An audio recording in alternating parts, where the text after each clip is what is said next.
Follow Altavista Colonels basketball all season long on 105.5 KD Country and kdcountry.com. A short drive will save you money. Buying a car at Feller Chevrolet has never been a hassle, but during our no-hassle sale, it's even easier. All new and used vehicles are priced and marked with rock-bottom prices on the lot and on the web. To make car shopping as easy as 1, 2, 3. 1. Come to Feller Chevrolet in Altavista or go to fellersdirect.com. 2. Pick the vehicle that fits your budget. 3. Drive it home today. No pressure, no hassle. A short drive will save you money. Feller Chevrolet in Altavista.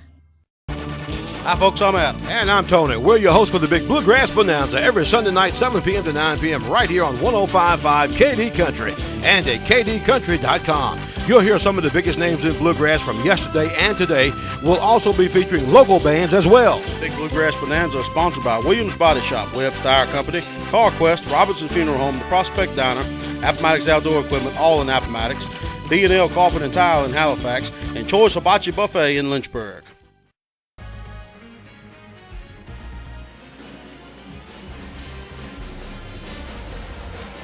Live from Altavista High School, it's time once again for Colonel basketball. Lady Colonels on the radio again on 105.5 KD Country. It's first round region, I almost said region B. It's the East region now. Things are a little bit different in the playoff format, but it is Group 1A East region playoff action. First round here. The Lady Colonels are going to host the Northumberland Lady Indians. I am Kyle Haney. Bob Alvis will be along shortly. He's away on assignment right now, but he will be here by game time anyway, and we got a fun one here tonight. Of course, the fun always starts with the Subway pregame show. A lot of things are fun over there at Subway in February.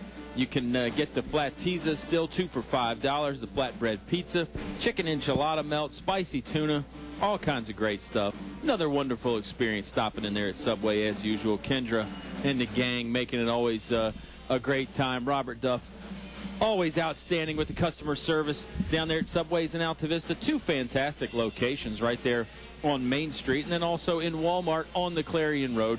You've always got to eat fresh at Subway. Lady Colonels had a pretty big victory Friday night here in Altavista, knocking off Perry McClure by 2 points. Had to come back from 9 or 10 down in the fourth quarter. And Coach Spencer and I, well, we chatted about that before this one, so let's take a timeout and hear about all that from Coach Spencer. We'll have the interview, a little more insight, and then tip-off about 15 minutes away, and you're going to hear it all live on 105.5 KD Country. The following is brought to you by English Construction Company.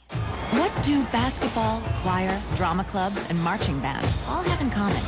They're all high school activities that offer learning opportunities not necessarily found in the classroom. They take up just a fraction of a typical Virginia high school's budget, and they go a long way to giving young people the tools they need to thrive. High school activities, they're more than extracurricular. They're extra important, too. When you need gas or hungry for the best fried chicken around, One Stop Mart is your one-stop shop. Congratulations to the Altavista Colonels on a great season and making it to the playoffs. Remember, One Stop Mart has all of your convenience items, gas, beverages, deli specials with home-cooked food, fast and hometown service. That's One Stop Mart, Main Street in Altavista. Go Colonels! A short drive will save you money. In the market for a new Chevrolet? Fellers Chevrolet. FellersDirect.com. For a huge selection of new Chevrolets and pre-owned vehicles, it's Fellers Chevrolet. FellersDirect.com. FellersDirect.com. Selection. Convenience. Fellers Chevrolet. Fellers Chevrolet. Always open and only a click away. FellersDirect.com. A short drive will save you money. Feller Chevrolet in Altavista.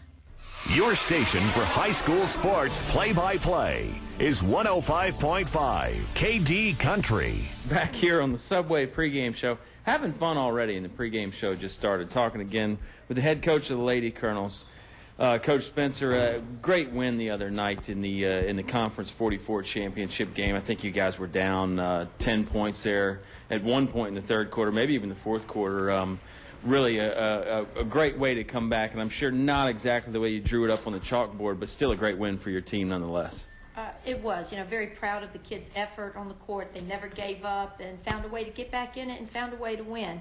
And at this time of the year, that's the goal. It's not how you do it, it's just coming away with the win. Yeah, I thought the team defense down the stretch was great. I think didn't allow a field goal in the fourth quarter at all. Sydney Morris with a couple huge blocks, but the entire team as well. And I know defense is something that you preach, and it really paid off there in the fourth quarter. It did. We had to change our defense. We had to get out, and I think for about a quarter and a half, we ran like a trapping defense all over the court for a long time to try to get back in the game, and our kids stuck with it and put out a lot of effort and were rewarded for their effort. And you guys had the foul trouble there that really caused some problems, I know, with your rotation. In the early part of the game, nobody seemed to get 4 or 5 fouls. Obviously, nobody fouled out. But, talk about the dealing with that and how your bench play really stepped up. Yeah, you're right.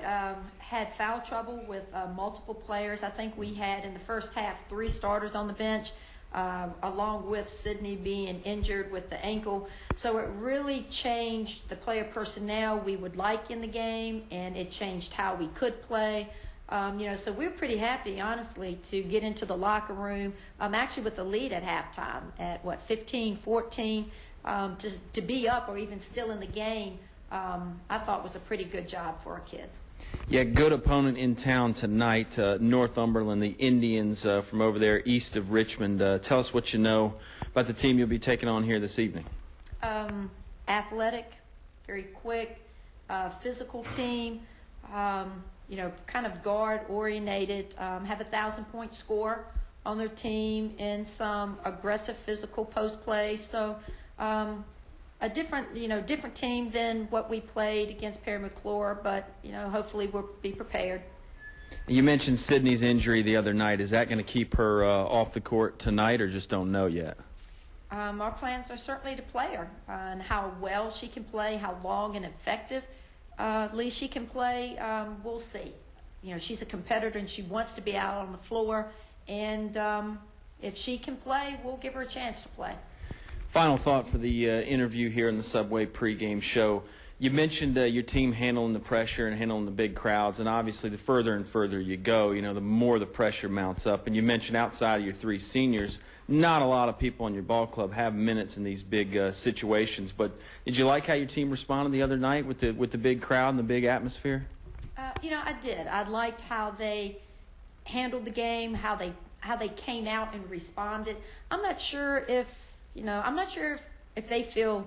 I would say they don't feel any pressure. Right. I don't think kids feel that, and I'm not sure they even paid any attention to the crowd. I think they're more concerned with what we're yelling at them on the bench than what somebody in the stands is saying.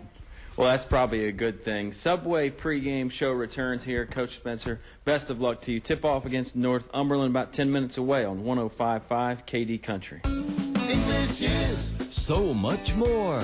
English is more than a hardware store. English is your complete home center. Everything for every job you do. Always here for you. Get the quality you really need. That's English is so much more. English is more than a hardware store. English is your complete home center. On North Main Street, Altavista open Saturday 8 to 4. In the past century, our community has grown, and Finch & Finch Funeral and Cremation Service has grown too, alongside the families they've known for so long. Finch & Finch is proud to have served you over 100 years. A family business, Finch & Finch Funeral and Cremation Service, dedicated to your service. Finch & Finch Funeral Homes. We're here because we care. This month's specials from your Apple Market convenience stores. Coke and Pepsi 6-pack cans at $1.99. Free bacon biscuit with the purchase of 2 Mountain Dew Kickstarts. Double-decker Moon Pie for a quarter with the purchase of any size coffee. Enjoy 2 chicken tender biscuits for $2.49 at the Apple Market locations. Riverside, Gateway, and Main Street, Altavista. You know what they say. Stop by the Apple today.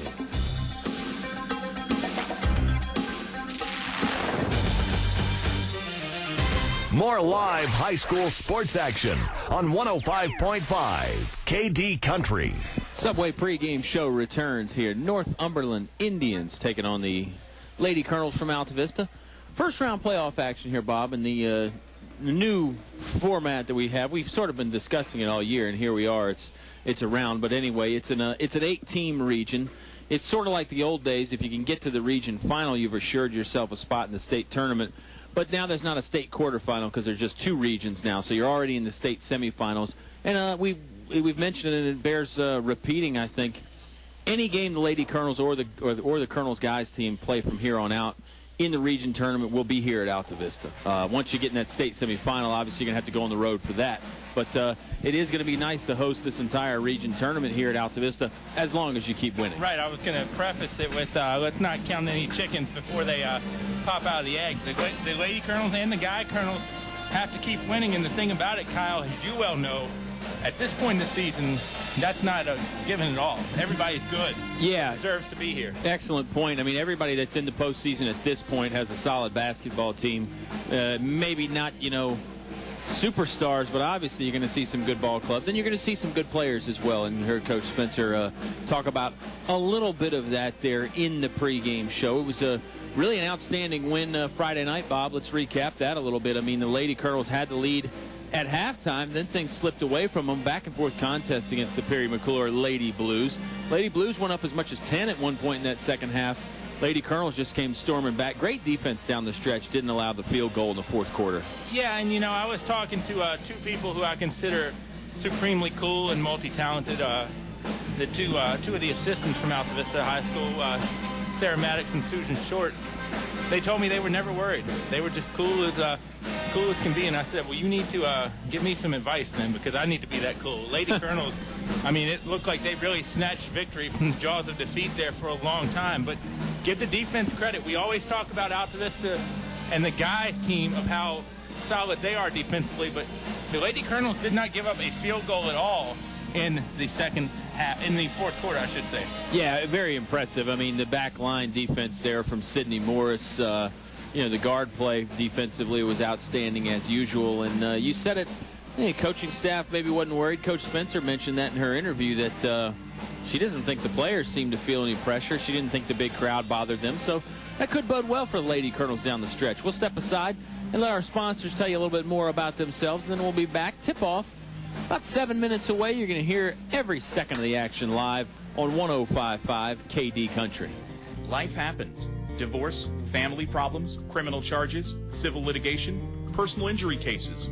Turn to David W. Shreve, an experienced attorney at law. David W. Shreve has been practicing law for more than 30 years. For free consultations for personal injury cases, call 369-6621. 369-6621. David W. Shreve congratulates the Colonels basketball team on their successful season. Go Colonels! David W. Shreve, located 7th Street, Altavista.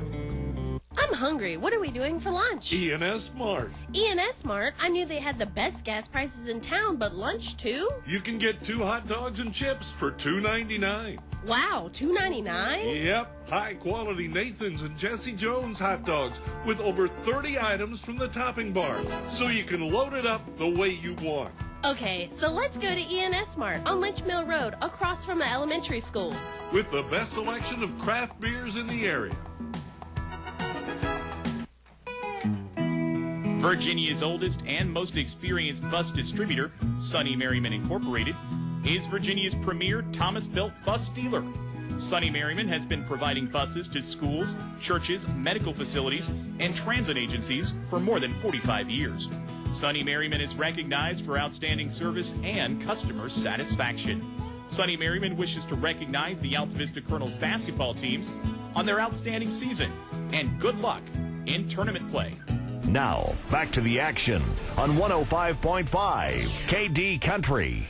Subway pregame show. Always have a lot of fun on the Subway pregame show, don't we, Bob? Yeah, we need to talk to somebody about ejecting people from this press box.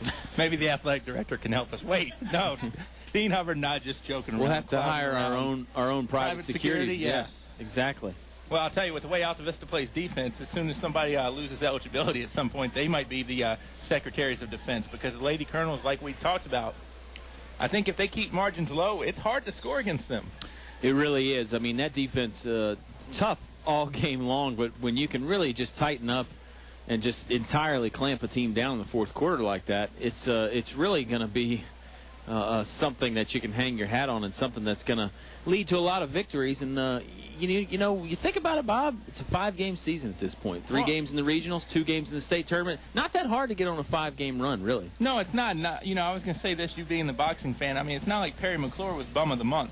Right. At all. I mean, they had some people that could play. Patterson, the birthday girl, Chittum. I mean, they had some people that could stroke. And, Austin was terror inside as well. So, I mean, they had people that could score. And Altavista just shut them down. And, I mean, if Sydney Morris ever has flies in her house, I'd be surprised because she was swatting things left and right.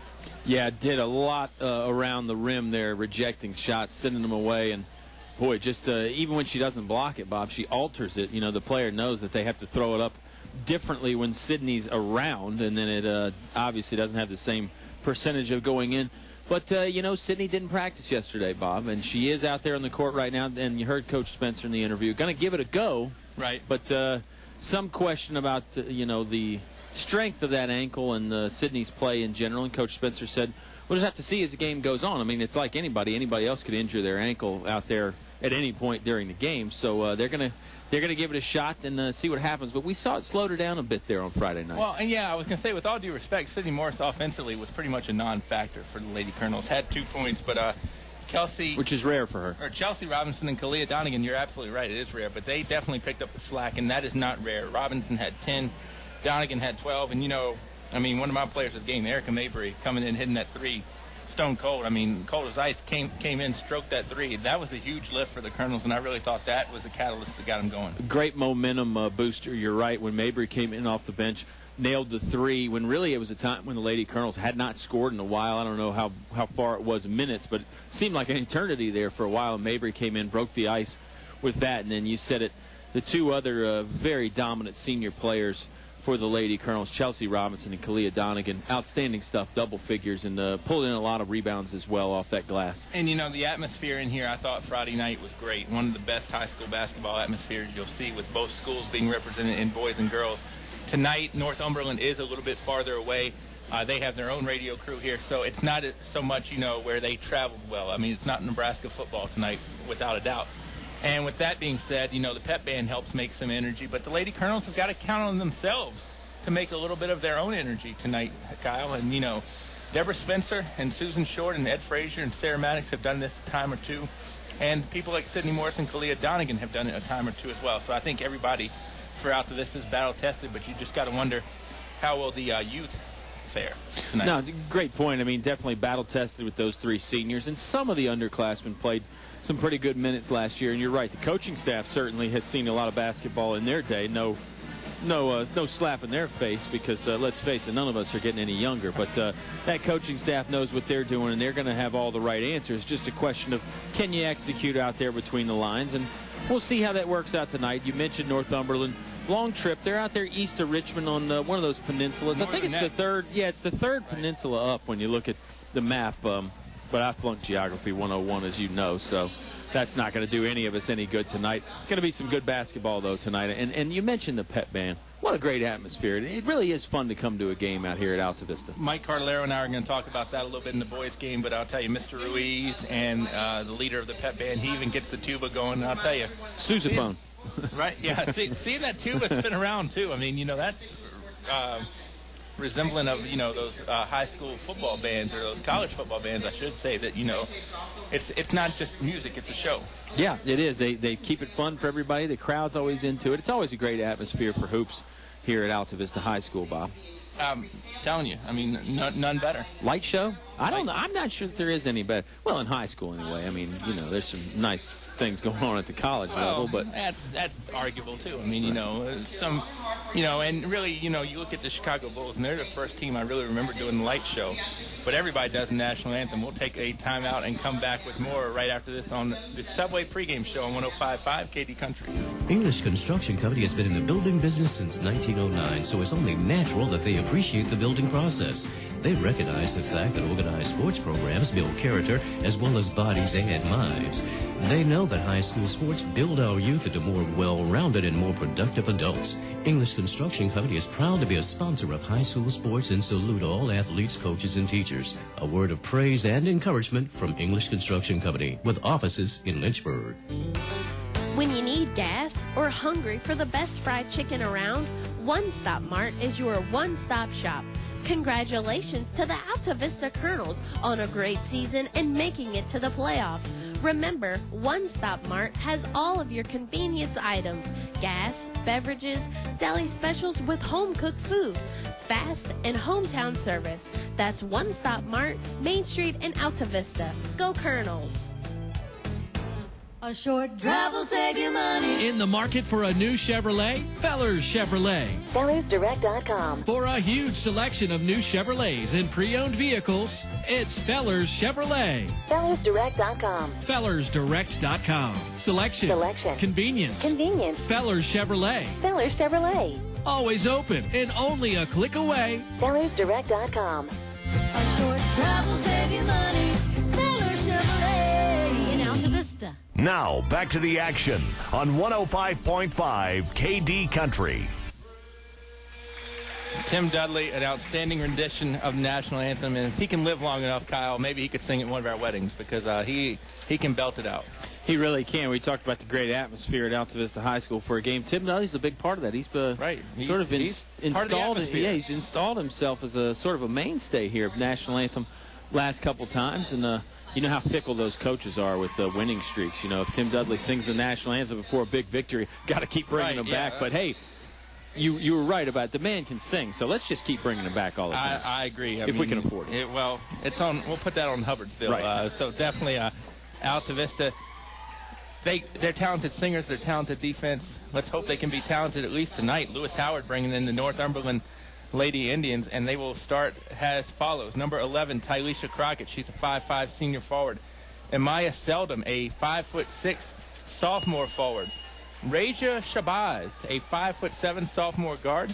Justice Gordon, a 5'9" senior center. And Shalea Henry, a 5'2" senior guard. Altavista going to counter on the other side with number 11, Taylor Graves, a 5'4" junior guard. Sydney Morris, number 15, a 5'11" senior forward. Taylor Kraft, a 5'6" sophomore guard. Talia Donegan, a 5'9" senior center. And Victoria Burgess, a 5'2" sophomore guard.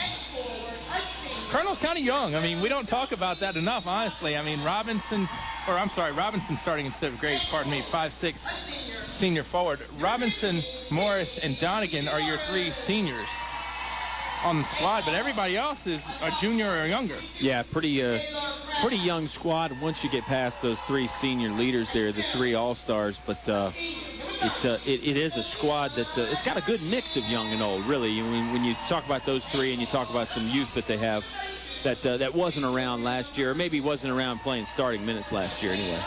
It's a really talented sophomore group, in my opinion. I mean, you're looking at people like Taylor Kraft, Victoria Burgess, and Erica Mabry has just three of them. So, I mean, you know, that's a talented group at sophomore. Always talented is Kyle Haney, the man tonight, as I was running around doing other things, and you put this all together. So big props to you. Well, sir. Bob Alvis, you may be modest, but let's face it, you had a lot to do with the pregame production as well there. Are we making this a mutual admiration society? No, tonight? we're not going that far. We're just here for some good basketball. We're not trying to forge a bond or anything. Right, yeah, kind of friendship. Please not. Altavista's going to be dressed in their home whites, orange and black striping down the side of the uni. And Northumberland is going to be in the road green, yellow striping down the side. They are very, very similar to Nelson County. And if they were coming 29 North and forgot the uniforms, I would think they could have just probably asked Billy Lee, can we borrow some tonight? Ladies on the front, numeral beneath in yellow, outlined in white. Indians on the bottom, same. Altavista has the jersey shirt say Altavista on the front in black, outlined in orange. Numeral beneath has the same pattern. Rick Hawkins giving some instructions there at Jump Circle, telling everybody just to hold on a minute. We got to wait for the lights, because I'm sure Northumberland didn't know about that. Probably didn't expect the light show. And it is an exciting light show here as we get set for the tip between the Lady Indians and the Lady Colonels of Altavista. Ball still being batted around, picked up by Altavista. It's going to be in the hands of Kraft. Kraft on the right side. Umberland in that zone, it appears. Maybe switching a man now. Kraft will swing it to Burgess. Burgess puts it on the floor. Now bounces it over to Chelsea Robinson in the corner. Robinson, I think, kind of baited the trap in. Now gets it over to Kraft. Now it's Sydney Morris at the free throw line. Sydney squirts it back out. Kraft will fire from three. In and out. No good. Rebound. And Taylor Kraft secures it. Over to Burgess. Now to Sydney Morris. Morris with the head fake. Sid goes to the hole. Puts it off the window and in. Well, great job to get the offensive rebound by the Lady Colonels. Then Sydney Morris catches it to left elbow on the foul line. Couple dribbles right to the basket. 2-0 early lead for Altavista. Crockett splits the D. Three-pointer up. No good. Rebounded by Kraft. And, we talk about 1,000-point scores for Altavista. Well, Northumberland's no slouch in the putting up a lot of points category either. Yeah, they've got some talented offensive players, and it does look like a 1-3-1 zone, Bob, and it looks like they're paying particular attention to Ms. Sydney Morris, but why would you blame them? Well, and if Sydney's not 100%, this could be a great night for decoy. Right. But if you're going to be decoy, then other people need to step up. Burgess over to Kraft, right side. Kraft over to Morris. Morris off the block. Lost the basketball. Now goes to the ground to pick it up. Morris gets it, still looking for somewhere to go. Goes over to Kalia Donegan. Donegan puts two in off the window. 4-0 Altavista here in the first quarter. Good hustle play by Sydney Morris to get on the floor. Might have rolled over, and it's essentially taken an extra step, but then the dish off to Donegan. Donegan does the rest. Lady Indians will fire from the corner. Three-pointers up, no good. Rebound is corralled by Northumberland. Shot up, and that is going to go down for number 23, Shabazz. Yeah, Raja Shabazz there with the high floater off the window and in. Nice play right there. Cuts the lead in half. 6:02 to play in the Apple Market first quarter. It's a 4-2 Altavista Colonel lead. Morris with the basketball, and they'll call a foul. Yeah, foul looks like it's going to go against number 22, Selden. That is her first. Northumberland's first. 5:59 to play in the Apple Market first quarter, Bob. Kraft over to Burgess, middle of the floor. Now Kraft swings it across to Robinson. Bit of a dangerous pass. Chelsea splitting through defenders like they're cones in the driver's ed parking lot. And it'll be a jump ball. Yeah, jump ball. Donegan got in there and tied up for the rebound, but mutual possession, so they go to the jump ball.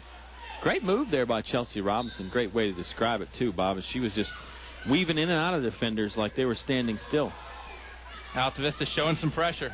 Maybe like those flags in the downhill skiing events, I know what a fan of skiing you are. Sydney Morris almost tears the ball out of the hands of Northumberland. They'll kick it and fire. The three is up and in. They'll call it a two. Foot on the line for Shabazz. Tie ball game 4-4. Shabazz has all four, and boy, she can really play. Great looking jump shot there. She's going to be tough to stop, and somebody that the Lady Colonels are definitely going to have to keep more than one set of eyes on. Kraft to Morris. Morris, high pass over to Donegan. Donegan looking for the and one, but she will be fouled. And it will send Kalia to the stripe for a pair as we are sitting at 5:14 to go in quarter number one, and we're knotted at 4. And Kalia Donegan will look to change that. Seldom having her name called often. She fouls. Oh, boy, that's good right there. I try. I really do.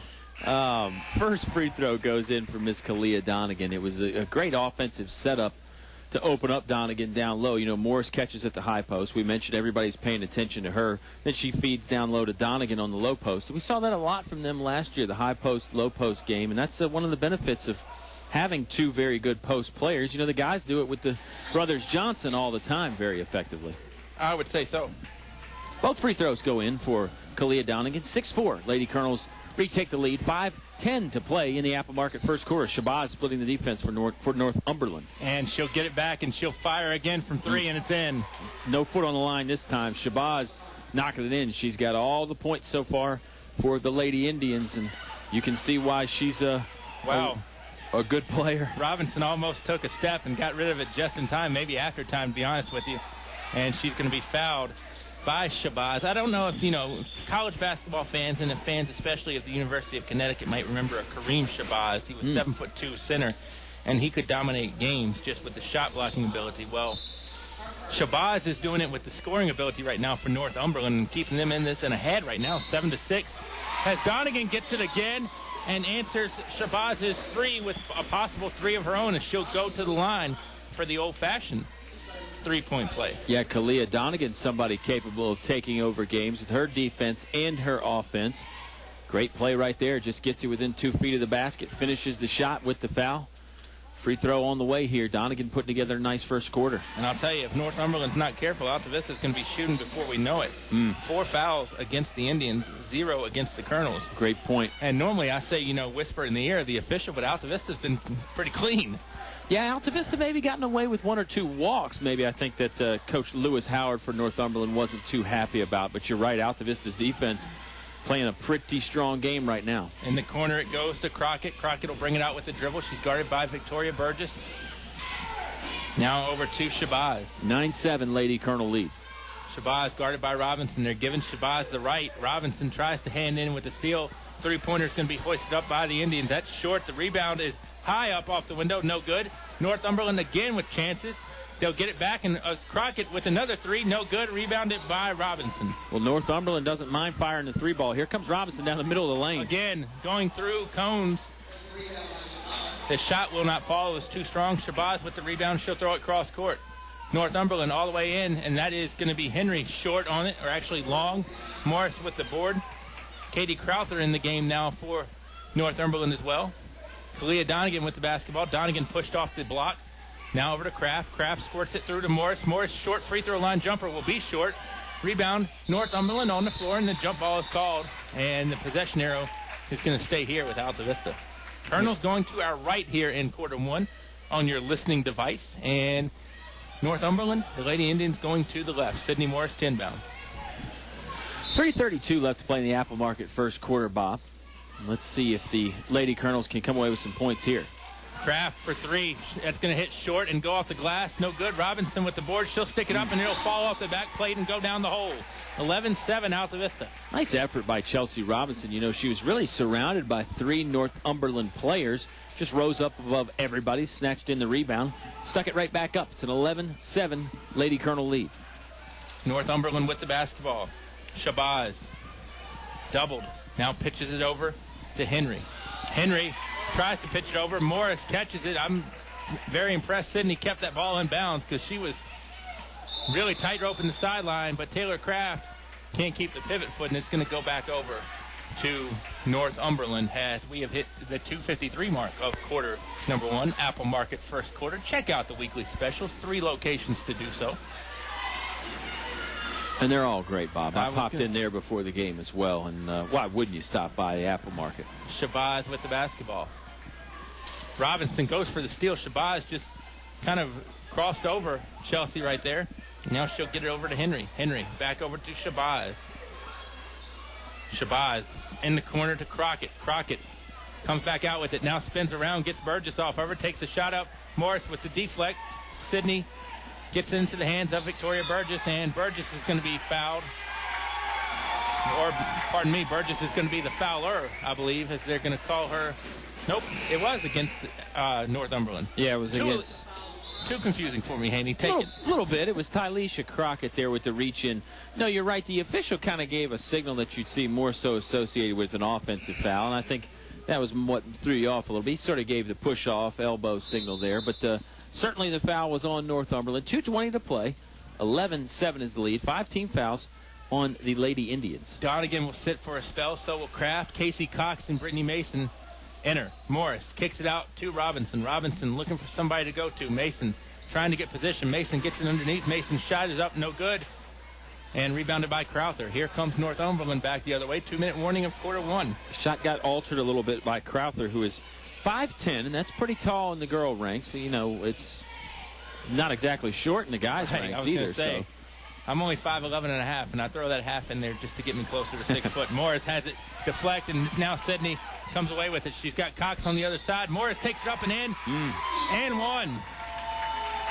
Impressive stuff there from Sydney Morris, just going coast to coast all the way down the left side of the lane. Takes some contact, throws it up for 2, and now she's got a chance for the 3-point play after the foul. 16 fouls on Northumberland, Bob, 0 on Altavista. So back to your old saying again, and Coach Lewis Howard wants to take a timeout before Sydney gets a chance to shoot the free throw. Henry will be here with the first foul, and it will be a timeout. And with the 30-second timeout, we'll take it as well. 30-second timeout, 105.5 KD Country. English is So much more. English is More than a hardware store. English is your complete home center. Everything for every job you do.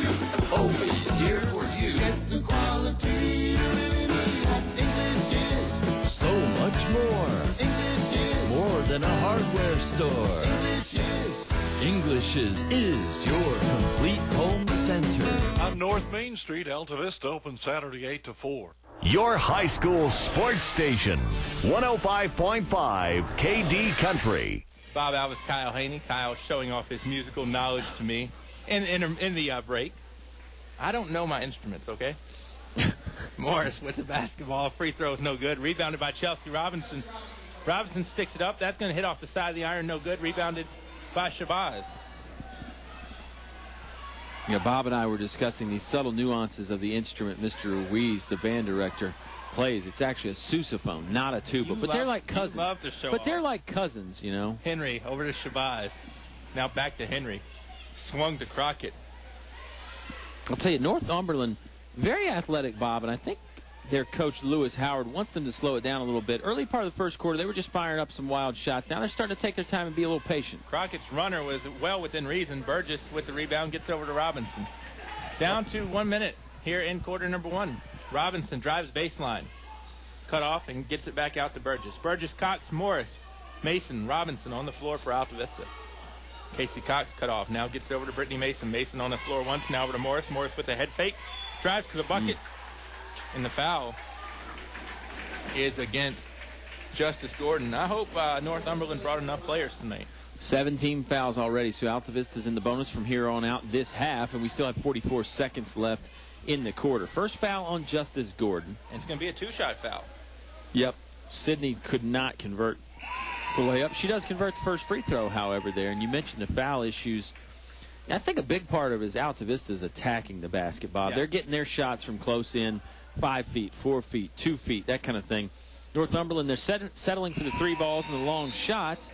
And now, don't get me wrong, some of those have gone in. I mean, we've already seen Shabazz can really shoot the 3 or the long 2 in that one case. But that's part of the reason for the foul discrepancy. Sydney makes both. It's a 15-7 Lady Colonel advantage.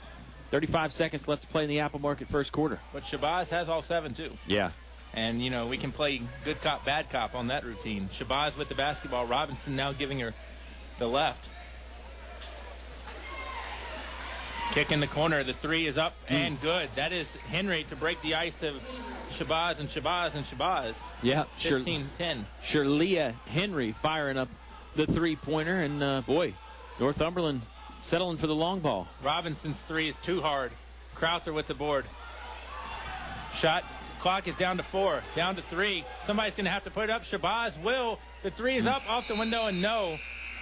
And Northumberland cuts this to a 5-point game at halftime, or at the end of 1. 15-10.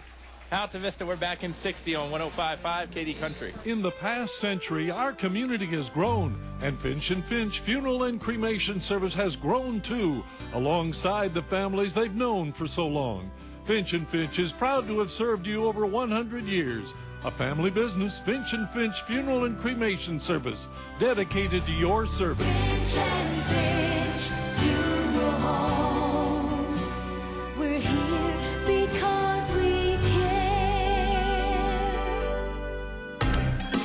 This month's specials from your Apple Market convenience stores. Coke and Pepsi 6-pack cans at $1.99. Free bacon biscuit with the purchase of 2 Mountain Dew Kickstarts. Double-decker Moon Pie for a quarter with the purchase of any size coffee. Enjoy 2 chicken tender biscuits for $2.49 at the Apple Market locations. Riverside, Gateway, and Main Street, Altavista. You know what they say. Stop by the Apple today.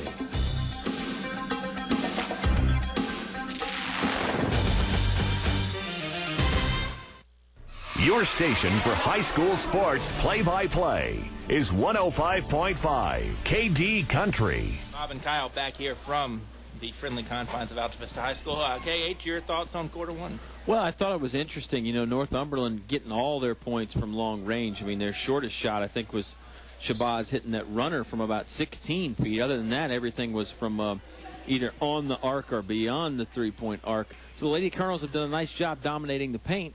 But Northumberland's not out of this ballgame yet. It's a 15-10 Lady Colonel advantage at the start of the second quarter. Casey Cox, Taylor Graves, Brittany Mason, Victoria Burgess, and Kalia Donegan for Altavista. Shabazz, Crowther, Henry, Crockett, and Gordon for the Lady Indians. Shabazz with the basketball. Crowther's going to come up high for the screen. Now gets it over to Crockett. Now over to Shabazz. Boy, I wish Northumberland had somebody named Tubbs, too.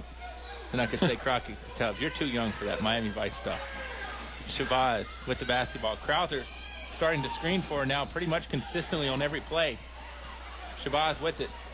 Crowther's sticking in the high post right now. Now she's going to come up and make herself available at the free throw line. And Katie Crowther's the one that's 5'10", Bob, so if they could run that little pick-and-roll game, it would be beneficial. Altavista played defense to a T that time on Crockett. Crowther's going to get fouled, though, on the second chance. Well, it's the Colonel's first foul. I'm sorry. It's exactly what we talked about in the first quarter. I mean, Altavista was attacking the basket, drawing fouls. Here, Northumberland finally does get the ball in the low post. And what do you know? They get a foul whistled against them. This will send Katie Crowther to the free throw line to shoot a pair. Don't be sorry for being accurate. Crowther not accurate on the free throw. She had the line of sight. The distance was a little off. A little short, yep. 6:55 to play here in the Apple Market second quarter. Apple Market, a proud sponsor of the Altavista Lady Colonels and high school sports fans everywhere. Crowther, second shot is up. That's not going to go down either. Rebounded by Altavista. Erica Mabry in the game. We always talk about the alums that Deborah Spencer's put out on her coaching staff. Well, we forget to mention a lot. Coach Spencer, an alum herself. Yes. Mabry goes down low to Donegan, and that ball was headed for WSCT photographer Brian Weitzel. He is well out of eligibility. None left for that young man. Yeah. And Northumberland went down. Yeah, Coach Spencer and Altavista lifer here, so that's always Ed fun. Frazier, yeah, as well. I mean, exactly. I guess if you go to apply, have you gone to Altavista? No, we keep it in house. Shabazz with it. Shabazz just playing pitch and catch with Henry. And I mean, I think that's good because you know the system, and your players knew the system. Right. Shabazz with it. Now over to Crockett. Crockett will fire from three. That is going to be long. Rebounded by Mabry. Good Mabry job by waits for traffic to clear. Erica Mabry's come in and grabbed 2 rebounds early off the bench. So whether it was that 3 last game or some rebounds here, she always seems to be making an impact. Well, she had an impact made back at her as Justice Gordon with the reject. And now Shabazz again. Shabazz over to Crockett. Now back to Shabazz. I don't know that they're forcing it to Shabazz blatantly. Well, she's a point guard. I mean, right. She's bringing the ball up, and she's going to try and facilitate things. Man, she can score, too. Great little play right there by Tylisha Crockett to split the defense and throw it up from a bit of an odd angle. We were just gushing over Shabazz, and Crockett said, hey, not so fast, my friend. Point guard, but a shoot-first point guard, I would say. Graves with the basketball. I agree with that. Now Graves crosses it to Mabry. Donegan jumped in the air for it. I don't know if she thought the pass was to her, but Mabry had her back. Over to Burgess. Always good to have teammates that have your back, and they have that at the Apple Market as well. 3 convenient locations. Check out the weekly specials. Great point. 5:10 left to play. Here goes Morris inside. Wow, Sydney taking some contact, and Crowther's going to get called for the block. That is team foul number 8, and Lewis Howard, I don't think is a big fan of what he has seen out of the COA tonight so far. But, I mean, nothing flagrant. I mean, it's also maybe he's upset that his players are not getting to the spot in time. I'm sure that's part of it. And like we said, there's some tactical things that have caused part of the foul discrepancy as well. Morris does sink the first free throw, 16-12. Lady Colonel's lead. Probably 6 of 1/2 dozen of the other 2, though. Because when you come from so far, and same thing with Altavista, sometimes the officiating you see down there is different than what you've seen all year in terms of what's called where and when. Exactly. Different refs focus on different things. 3 hoisted up by Northumberland. And a foul again. And that one is going to be on Gordon. and that's 9 on the Lady Indians, and we're still over halfway left in this second quarter. Yep, it's going to send Kalia Donegan to the foul line. Donegan did a nice job blocking out, really had good position, and then the foul came after as the Northumberland player, Justice Gordon, just got on Kalia Donegan a little too physical going after the rebound, and Donegan will shoot the 1-and-1. It's Gordon's second foul. 9 team fouls on Northumberland, like Bob mentioned. Just the 1 on the Lady Colonels so far. 4:58 to play in the half. Kalia's first one up and no good. You know, that proves the jinx is even alive when you think stuff, because Kalia had been 3 for 3 before that, and a foul is going to get called against the Lady Colonels, so 1 becomes 2, and it's on Mabry, her first. Yep, Northumberland basketball. 4:52 to play. Subway halftime show to follow us. We'll get to rap about this one, tell you about the instant auction, and boy, we'll probably talk about the guys' game some too, won't we, Bob? Shabazz over to Henry. We will. It's no holds barred with the Subway halftime show, and Crockett leaves up there for a moment. Northumberland's only down 1. Exactly. Tyleisha Crockett scored the last 5. Long-range 3-ball there, and Northumberland, boy, they love the long-range game, and it's working. Morris to Donegan. That's a foul on Crowther, and I think it's 3. I think you're right. It's 10 team fouls regardless. It's going to send Kalia Donegan back to the free throw line. She spent a lot of time there in the first half, Bob. Only 2. She's been pretty solid. That's the thing about the 10 team fouls for Northumberland. I think we can both agree that they have sort of spread them out. I mean, no one player is really in major foul trouble anyway, although certainly if this trend keeps up, somebody's going to be there eventually. Seldom has 2. Crowther has 2. Gordon has 2. Crockett has 2. So depending on your definition of foul trouble. Right. It's a good point. Free throw no good. Shabazz has 1. And there's one other one missing somewhere, and ball out of bounds. Basketball will stay with. No, they're going to give it to Altavista. Northumberland can't believe it. One of the officials thought it was going back to Northumberland. He was on the other end of the court. Lady Colonel basketball, though. Duped by Henry as Donegan sticks it up, rattles in and rattles out. Crowther loses it for a moment. Kraft almost with the steal, just playing safety back there. Kicked in the corner. Crockett for 3. Gets it to go, and Northumberland's moved in front by 2. You talk about heating up. Coach Spencer does not like the way Tyleisha Crockett is heating up. She wants to take a 30-second timeout. We'll take it with her. 4:06 to play. Northumberland has grabbed a 2-point lead here on 105.5 KD Country. Life happens. Divorce, family problems, criminal charges, civil litigation, personal injury cases. Turn to David W. Shreve, an experienced attorney at law. David W. Shreve has been practicing law for more than 30 years. For free consultations for personal injury cases, call 369-6621. 369-6621. David W. Shreve congratulates the Colonels basketball team on their successful season. Go Colonels!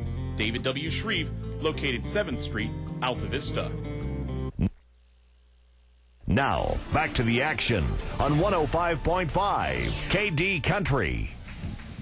4:06 to play in the first half. Kyle Haney with Bob Alvis. Northumberland and Altavista. Boy, the times they are changing, Bob. Northumberland's got a 2-point lead. Tyleisha Crockett starting to heat up. Well, she's already heat. Right. She's hot. Let's put it that way. She's ready to go here. And, you know, Shabazz has made her offensive display known as well, and now they're playing some defense in the backcourt. Tried to trap Burgess there. Burgess got rid of it, now over to Kraft, and now the defense is extending out, Kyle. It's no longer zone, I don't think. Yeah, Coach Lewis Howard picking up the intensity. Let's see what Donegan can do from the low post. Shot won't go in. Tried to get the foul, no good. Northumberland's going to come the other way. Better keep your eyes on Crockett. Chelsea Robinson guarding her now. Shot is up, and it's going to rattle around and fall out. Shabazz probably feels gypped or 2 there. Now over to Morris. Sidney runs the floor. Gives it back to Burgess between the circles, right side to Kraft. Now over to Donegan. What do you think the message was in the timeout? Well, I think, first and foremost, got to keep your eye on Crockett from beyond three-point land. And then offensively make the most of these chances that you're getting when you get it inside. Kraft with the basketball, now over to Burgess. When the game slows for a moment, I'm going to take a disagreement with you in a minute. Robinson gets 2 in off the window. The extra pass from Sidney ties this one at 18. Yeah, good look by Sidney Morris to find Chelsea Robinson streaking across the baseline. Tie ball game. 3 minutes to play in the Apple Market second quarter. Shabazz with the basketball. Crockett definitely the hot hand right now, but you can also look at it this way. Hot hands from three, they often cool off at some point. I really think Shabazz is the lady you have to look at, but Crockett proves she can do it from inside as well as she goes around pulling the old Chelsea Robinson, driving through the driver's ed cone. Yep, just weaved in and out of traffic right there. Nice finish with the scoop layup. Morris, another nice finish on the other end for her. Good bucket right there. We're tied 20-20. Boy, back and forth slugfest. This is shaping up to be, Bob. Yeah, this is a round where both teams are throwing haymakers and no rest for the weary.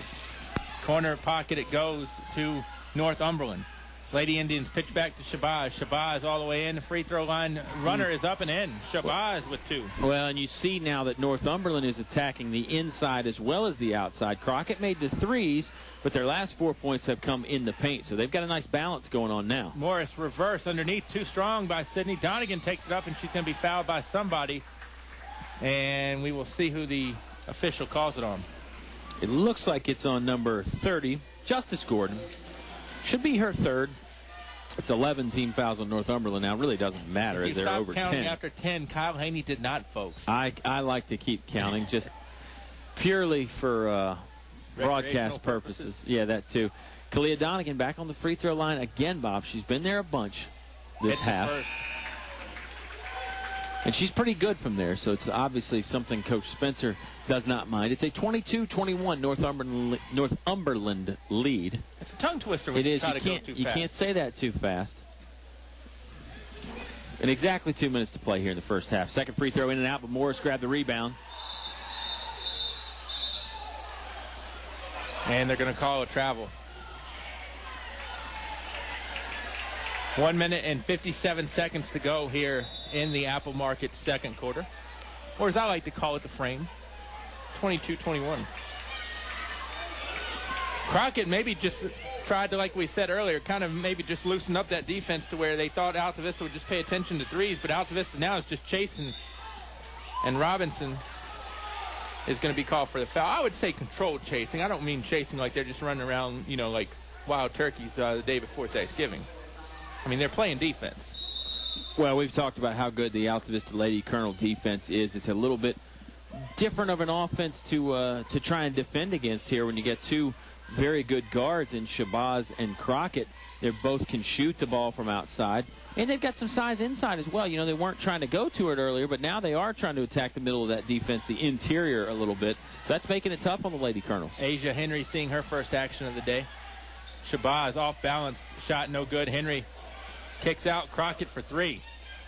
That's off, rebounded by Northumberland. Well, 2 offensive rebounds for Northumberland this possession. That can't make Coach Spencer happy. She's talked about in the pregame show how the rebounding really stops the defense. The rebounding gets you back on offense. Lady Colonels got to grab a board here on the next missed shot. Henry a little disgruntled that Shabazz did not use her screen. Crockett for three. That's too strong. Crowther with the board.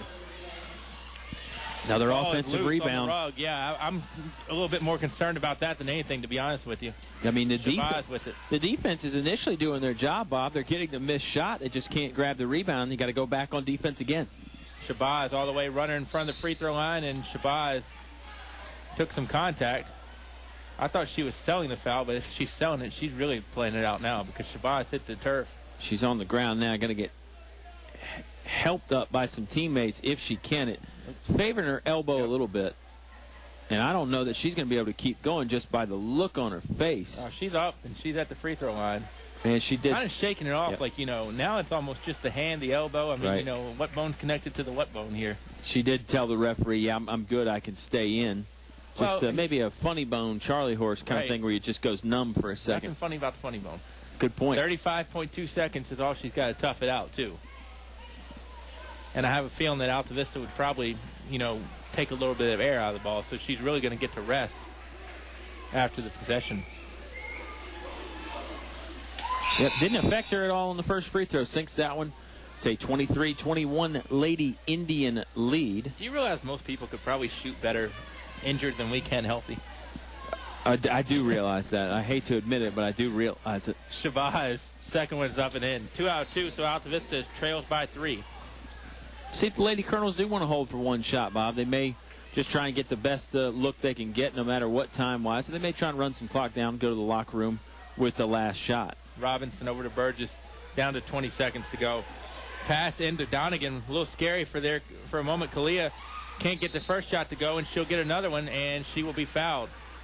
Great perseverance. I think it's against Asia Henry. Yeah, great perseverance there by Donegan. Didn't make the first bucket, got her own rebound, and got fouled, so she's back to the free throw line again. Boy, I'd say she's shot at least 10 free throws from the stripe, and maybe after these two anyway, it'll be 10. 17.9 seconds left in the Apple Market second quarter. First one up by Donegan is off the back iron. No good. Score remains 24-21 Northumberland. I hate to say this, but you're right. This will be her 10th free throw. Lucky for us that we are next to another talented Donegan, Miss Donegan, the mother of Kalia, although I think she's young enough to where she could look like her sister. Absolutely. Probably can play a little ball herself, too. Donegan does make the back end to cut it to a 2-point Lady Colonel deficit, 24-22, down to 12 seconds in the half. Where do you think Kalia and Kayla got the knowledge from to start with? 24-22. Shabazz comes down too strong, and Altavista with the foul, and it's going to be two shots. I think it's against Robinson. At least Robinson, I think, thinks it's against Robinson, but it's not. It's against Morris. Yeah, Sydney went for the swat there. Chelsea Robinson was around, but Sydney tried to rise up and reject that one like she does so many other shots. Just her first foul, and it puts Rajay Shabazz on the free throw line with 6.6 seconds left. First one no good. It was funny. I was talking to Northumberland's scorekeeper before the game, and she was running down some of the pronunciations for me, and she said Raja. Why did you pronounce it? Change your name. People can't pronounce that. Just a funny little moment. Probably, just the stuff like that before the game can, kind of keep you loose. Yeah, absolutely. Shabazz misses. Donegan with the board over to Sydney Morris. 4 seconds. 3 seconds. Morris is going to launch deep from three. It was online. Kraft with the board. Everybody kind of napping. Taylor's shot wouldn't have counted, but A for effort.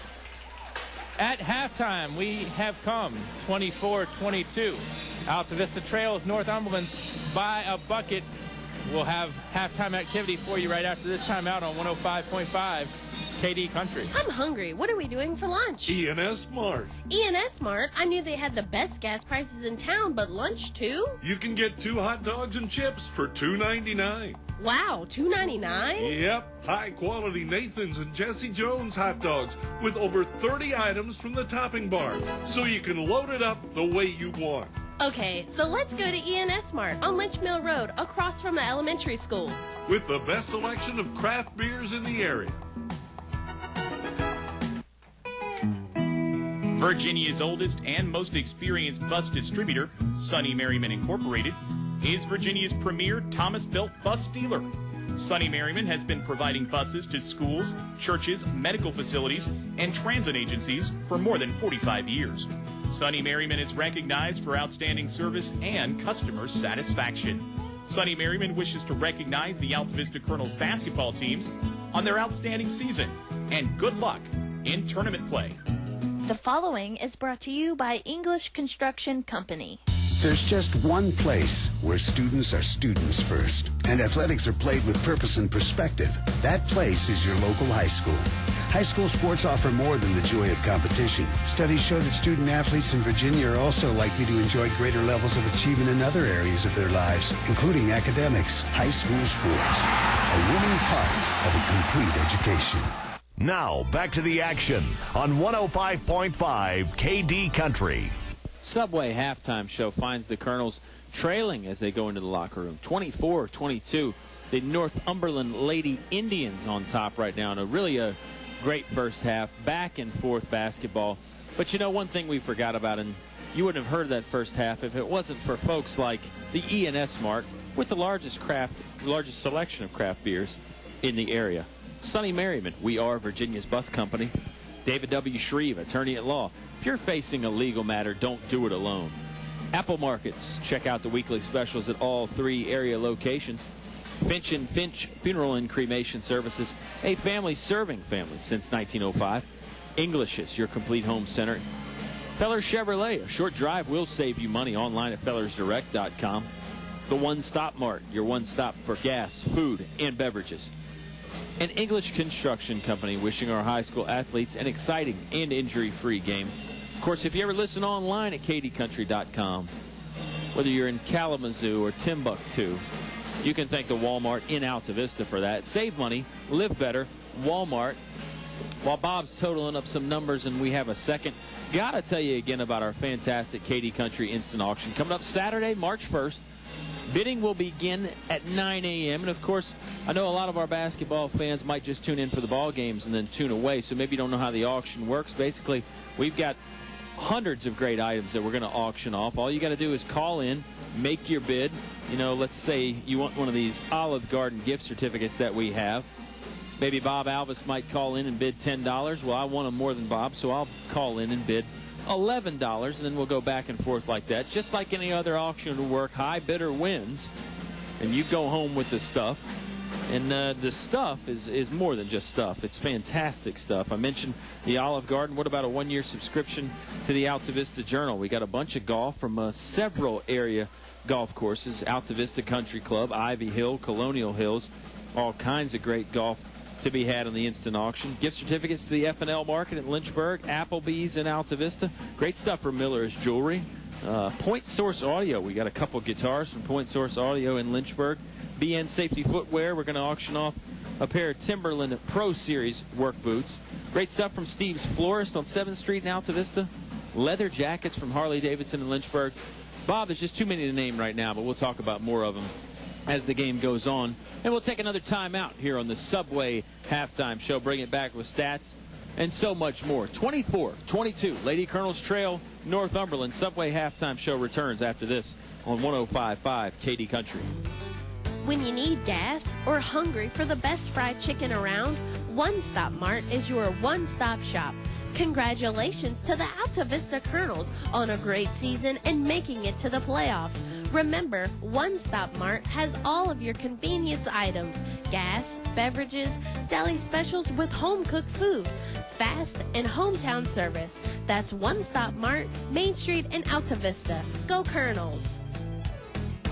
A short drive will save you money. In the market for a new Chevrolet? Fellers Chevrolet. FellersDirect.com. For a huge selection of new Chevrolets and pre-owned vehicles, it's Fellers Chevrolet. FellersDirect.com. FellersDirect.com. Selection. Convenience. Fellers Chevrolet. Fellers Chevrolet. Always open and only a click away. FellersDirect.com. A short drive will save you money. Fellers Chevrolet in Altavista. English is so much more. English is More than a hardware store. English is your complete home center. Everything for every job you do. Always here for you. Get the quality you really need. That's English is So much more. English is More than a hardware store. English is your complete home center. On North Main Street, Altavista, open Saturday 8 to 4. Your high school sports station, 105.5 KD Country. Subway Halftime Show returns here from Altavista High School. Pep Band keeping it rocking. Bob Alvis totaling up some stuff. Lady Colonels, well, they're probably having a bit of a heart-to-heart in the locker room there, Bob. They're down 2. And it's a little different from before, in the regular season when you go into the locker room down 2. Now, your season's on the line, and I'm sure those 3 seniors, Chelsea Robinson, Kalia Donegan, Sydney Morris, have had that thought cross their mind. So they want to come out and play much better in the second half. Not that they played terrible in the first half. Just Northumberland really has brought the fight right to the Lady Colonels. And they're back out already, Altavista, so they're getting ready. Only 3 people in the first half scored, or in the first quarter scored for Altavista, and that was Morris, Donegan, and Robinson. And I'd have to do my second quarter stats, but that might be it for the half of Morris, Donegan, and Robinson, because I don't remember anybody else making a bucket. So the seniors probably saying, hey, we can do a lot, but we need a bucket sprinkled in here and there from others too. Yeah, absolutely. It's a situation where you know the big 3 is going to do a lot of the scoring damage. You're right, but got to have some output somewhere else, probably on the offensive end. Defensively, Lady Colonels have just been bitten by the long ball. I mean, Northumberland is shooting it a lot, and they're shooting it well. And I don't know who is more impressive, Tyleisha Crockett or Raja Shabazz, because they both can really bomb it from outside, and they can drive and attack the rim too, as we saw a few times as well. So well, you take one, I'll take the other. Yeah, exactly. I mean, you know, they have both been deadly. Crockett really got going in quarter number 2. Yep. As she threw in a couple threes and then a 2 as well. She had 8 in the first half of play, but Altavista got some work to do. But they did the other night too. So I mean, let's not be gloom and doom at all yet. They only trailed 24-22. Yeah. It is a Subway halftime show. It is a Subway halftime show. Eat Fresh, 2 great locations to do that in Altavista. Main Street, and of course in the Walmart on the Clarion Road. And I think a lot of people undervalue that Walmart location, Bob, because they think, I don't want to go to Walmart, it'd be a big crowd. But really, that Subway over there at Walmart, you jump in, you jump out. It's fantastic customer service as always, and you're really going to get treated like a king or queen. Obviously, one of the two there. Crockett actually with 10 in the first half, as I'll give you the numbers on the Subway halftime show. Shalea Henry had 3, and Shabazz leading everybody with 11. For Altavista, it's been the big 3. They've been the only 3. Sydney Morris with 9, Kalia Donegan likewise, and 4 points from Chelsea Robinson.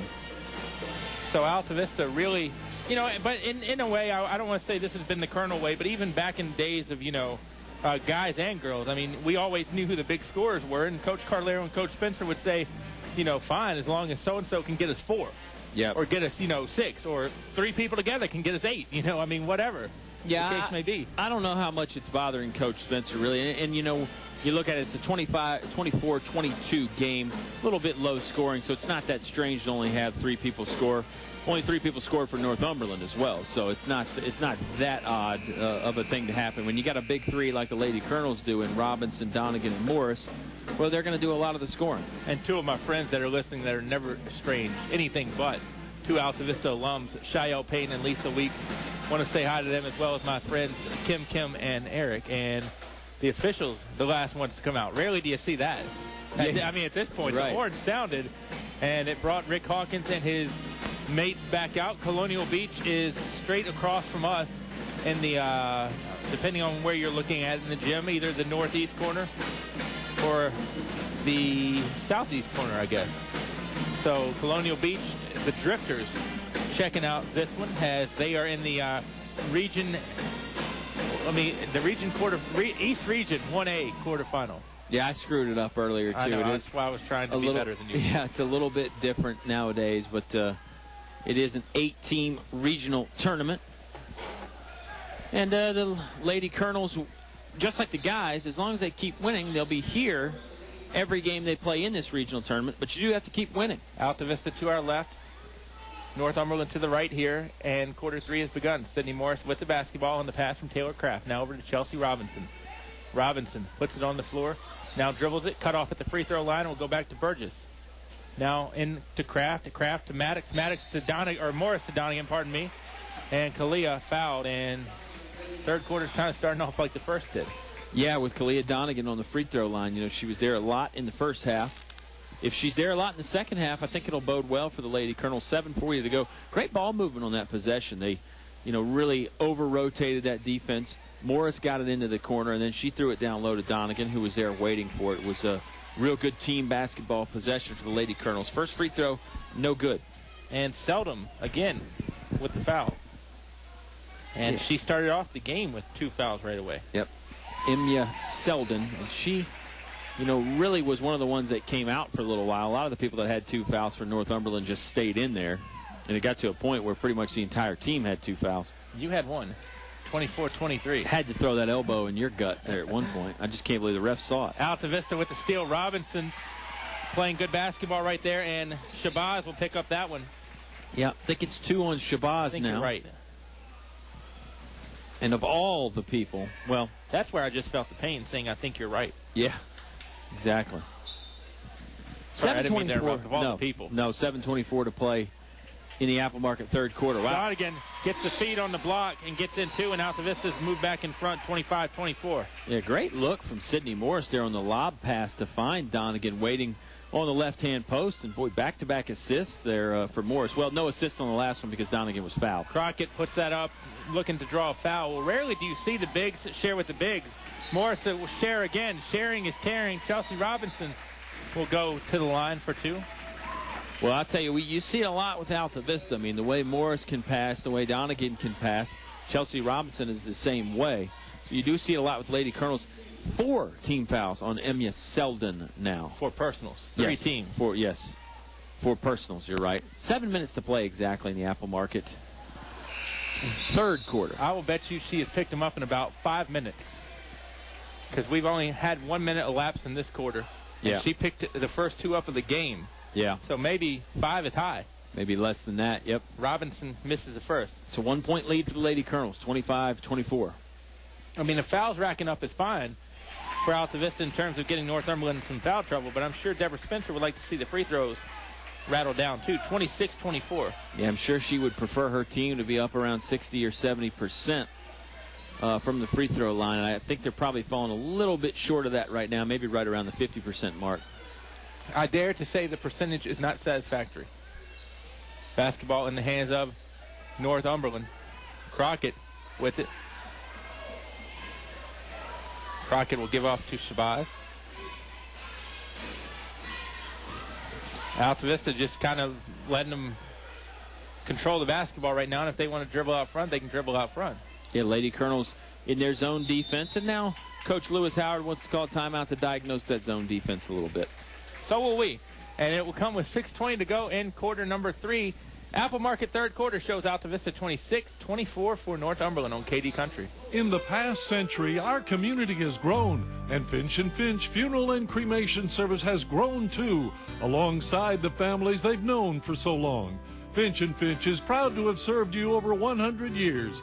A family business, Finch & Finch Funeral and Cremation Service, dedicated to your service. Finch and Finch Funeral Homes. We're here because we care. Your station for high school sports play-by-play is 105.5 KD Country. We know we have some listeners probably from Buena Vista with Mike Carlero's squad coming up soon. Perry McClure trails Washington lead 13-5 at the end of 1 in the boys' ranks. Basketball belongs to Northumberland. Shabazz goes in the corner. Crockett gives it up. The shot is up. It is too strong by Northumberland. Ball on the floor, and it bounces right into the hands of Crockett. Crockett with it, and Burgess is going to get called for the foul. It's going to send Tylisha Crockett to the free throw line to shoot a pair. She was in the act of shooting there. Northumberland has not scored in the half yet, Bob. 26-24, they trail. Granted, we're only about a minute 59 in. But, they scored enough in the second quarter. They outscored Altavista 2-1, 14-7 in that quarter. And Crockett hits the first, 26-25, Mr. Haney. Yep, so now Northumberland has scored. And I tell you, Crockett is very impressive. She's a senior for the Northumberland Lady Indians. Sinks both free throws. And we're all square at 26.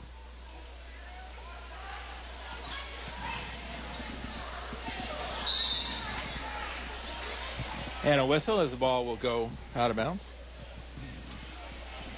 Good active defense there from Northumberland, getting a hand in the passing lane, sends the basketball out of bounds. It'll stay with the Lady Colonels. 5:55 to play in the Apple Market third quarter. Robinson squirts a pass, and not intended for Burgess, but it bounced over to Victoria.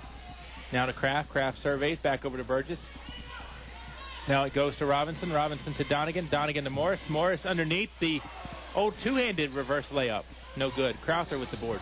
Tough angle for Morris to make the shot. I think she probably feels like if she had a chance to do it again, she would make it.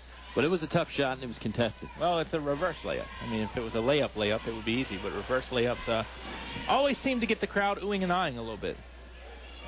Shabazz with the rock. Altavista, sticking man. Shabazz over to number 33. That is Shalea Henry. Now back over to Crockett. Now back over to Shabazz. Shabazz drives in. Crockett or Henry, pardon me, for three. No good. Crowther with the board and had it just stripped and taken away by Chelsea Robinson. Good job by Chelsea Robinson. Came in on the side that Crockett really wasn't paying attention to and stripped the basketball away. Morris kicks out to Burgess, now over to Robinson. Robinson to Donegan. Donegan into Morris. Sidney can't finish. Donegan comes in for the rebound. Donegan can't hit it. Rebound is loose. Sidney picks it up. Sidney will try again, and a tough angle, Kyle. And Morris hits, and it's 28-26. Yeah, she got up in the air, was going towards the baseline, threw it up with her right hand from the odd angle off the window. Great effort there by Donegan and Morris to grab the offensive rebounds and finally get some points in. Crockett, corner pocket, three is short. But Northumberland with the board. Robinson goes to the ground. They're going to call the offensive foul. And not too happy is Justice Gordon. It's, I want to say, 4. She grabbed the rebound. Morris came in to tie her up, and Gordon just swung the arms a little bit too much.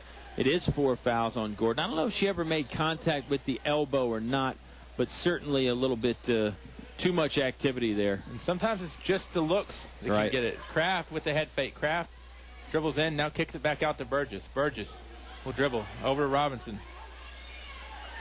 Robinson gets it to Morris. Now over to Kraft. Now back to Burgess. Burgess over to Donegan. Now Kraft. She'll fire from 3. No good. Rebounded by Northumberland. 3:42 left to play. It's a 28-26 Lady Colonel lead. Left to play in the third quarter, I should say. With the rock and a foul against Altavista, and it's against Chelsea Robinson, I believe.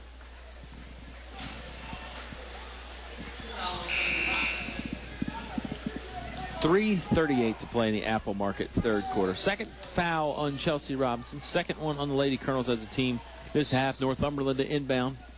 They trail by 2. Tell you, Coach Lewis Howard is still steamed down there. I don't know what happened, but I don't know if it was just a call or something else, but he is very agitated. Robinson with the basketball. Now the basketball still in the hands of Shabazz. Yeah, Shabazz has had it in her hands a lot tonight.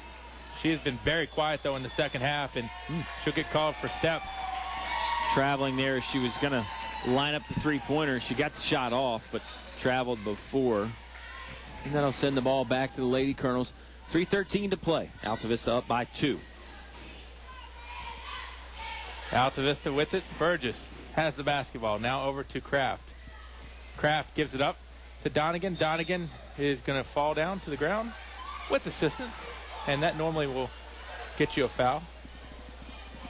Yep, foul is on number 55, Asia Henry. Got her with the old trip again. We've been seeing that call a lot lately. Second foul on Henry. Altavista will inbound. Donegan was not in the act of shooting there. Basketball belongs to Altavista temporarily. Now it's taken away. And Northumberland with the rock. Shabazz has it. 2:52 to go in the Apple Market. Fast-moving third quarter, I would say. You can get in and out at the Apple Market, too. That's true. That's true. It's always fast-moving over there. But, no, you're right. Third quarter's really flown by. Not a lot of scoring in this third quarter. And you've had 7 fouls to boot, honestly. Yeah. Shalea Henry with the 3, no good. Bounces right in the hands of Chelsea Robinson. I really think the Colonels are playing much crisper here in quarter 3, too. Colonels have played solid. Northumberland yet to hit anything from beyond the arc like they did in the first half. Morris underneath. Crowther with the foul. Might be number 4 on Crowther if it was on Crowther. It was on Crowther. I don't know if it's 4 yet. 3. Yeah, just 3 on Katie Crowther. And yeah, it's really a lot like the first quarter, Bob. Northumberland firing up a lot of long-range shots. They have not hit anything yet, but they've kind of given up on attacking the inside of the Altavista defense for a while. Well, Colonels are shooting the rest of the way because that's foul number 6. Yep. Next foul is going to be foul number 7. Exactly. 29-26 becomes 30-26. Lady Colonels have made the most out of their trips from the foul line, too. We talked about they were probably below the percentage Coach Spencer wanted them to be. Three-pointer hoisted by Northumberland. That's going to go in from Crockett. There's Tyleisha Crockett again. 30-29. She said she was hot in the first half. Finally knocks one down in the second half She here. was steaming in the second quarter, and if it goes evens and odds, Altavista might be in some situation. Casey Cox now in the game. Bounce pass over to Donegan. Donegan finds Morris on a great look, and Morris can't get it to go. And Morris is going to be fouled. And I think the foul is going to go against Asia Henry. Yeah, another high post, low post play right there. Donegan this time catches it at the free throw line.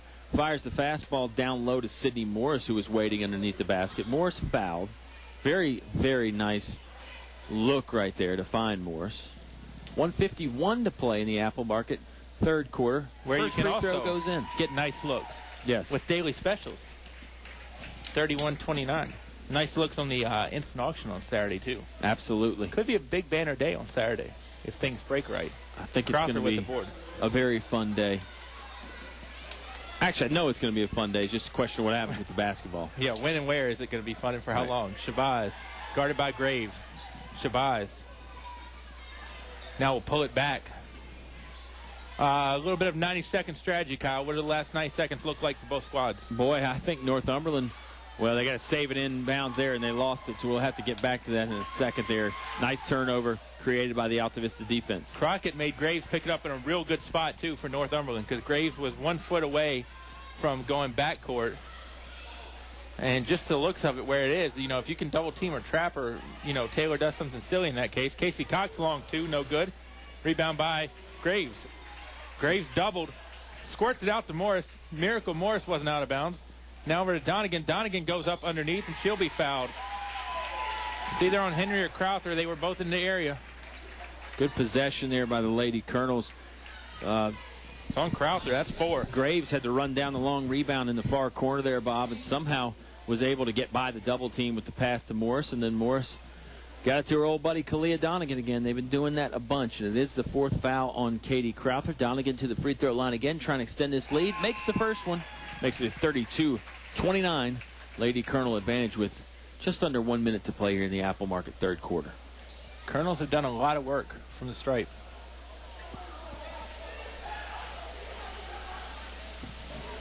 Second free throw on the way for Kalia Donegan.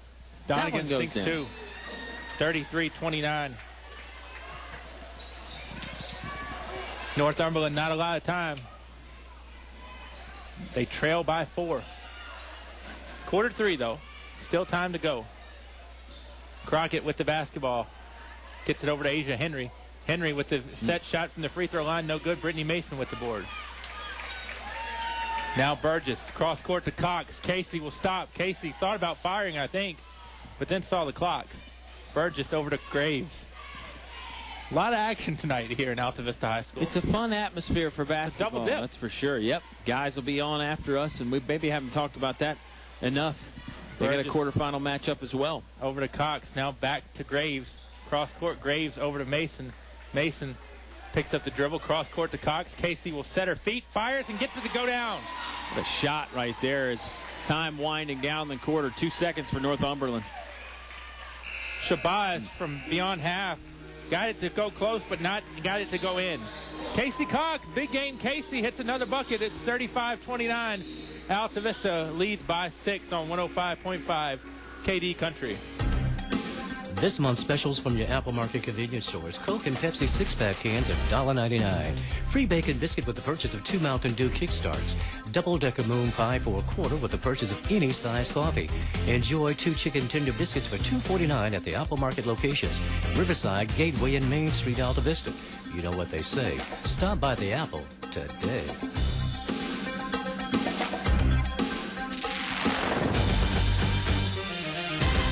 More live high school sports action on 105.5 KD Country. 8 minutes of play to go in the regulation time frame. 35-29 KH. Yeah, it's a tight ball game. Really a good quarter for the Lady Colonels. They pretty much shut Northumberland down. The Indians couldn't find a lot in the way of scoring.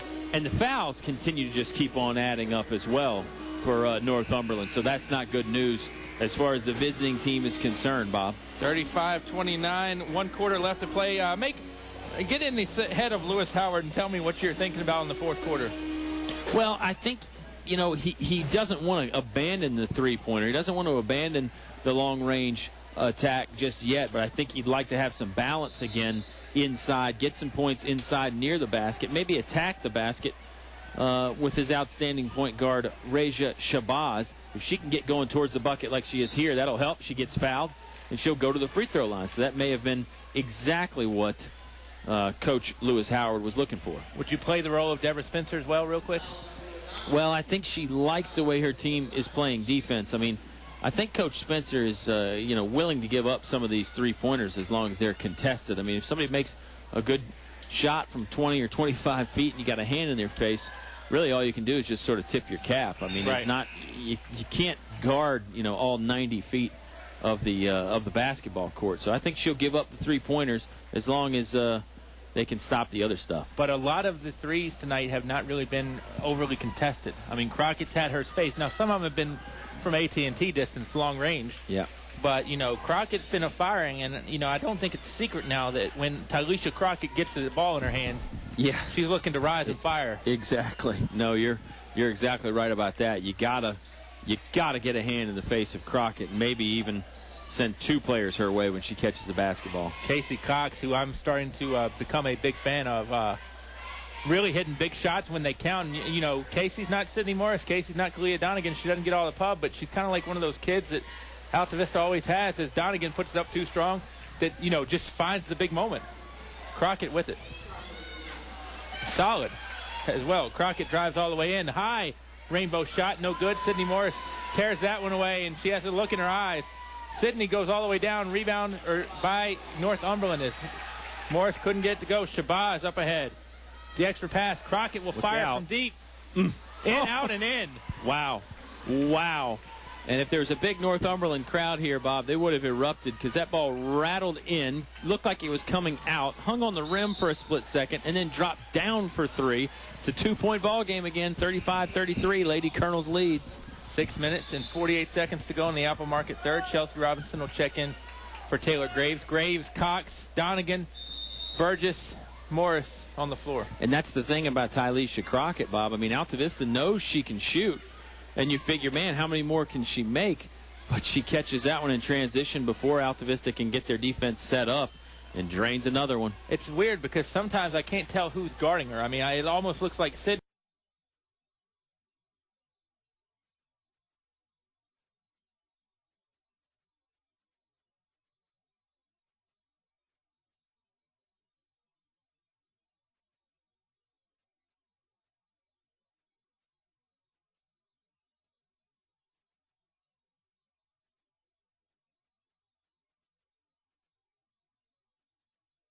Justice I was going to say, she's out there with 4 as well. Yeah, I think she knows it's 5. She's walking towards the bench. Good game for her. Solid post player for Northumberland, but that is 5 fouls. And it comes with 6:09 to play in the Apple Market fourth quarter. It's a 35-33 Lady Colonel advantage. Chelsea Robinson shooting the first free throw. Really, 2 the rest of the way. Yeah, good point. 19 fouls on Northumberland. Just 3 on the Lady Colonels. 35-33.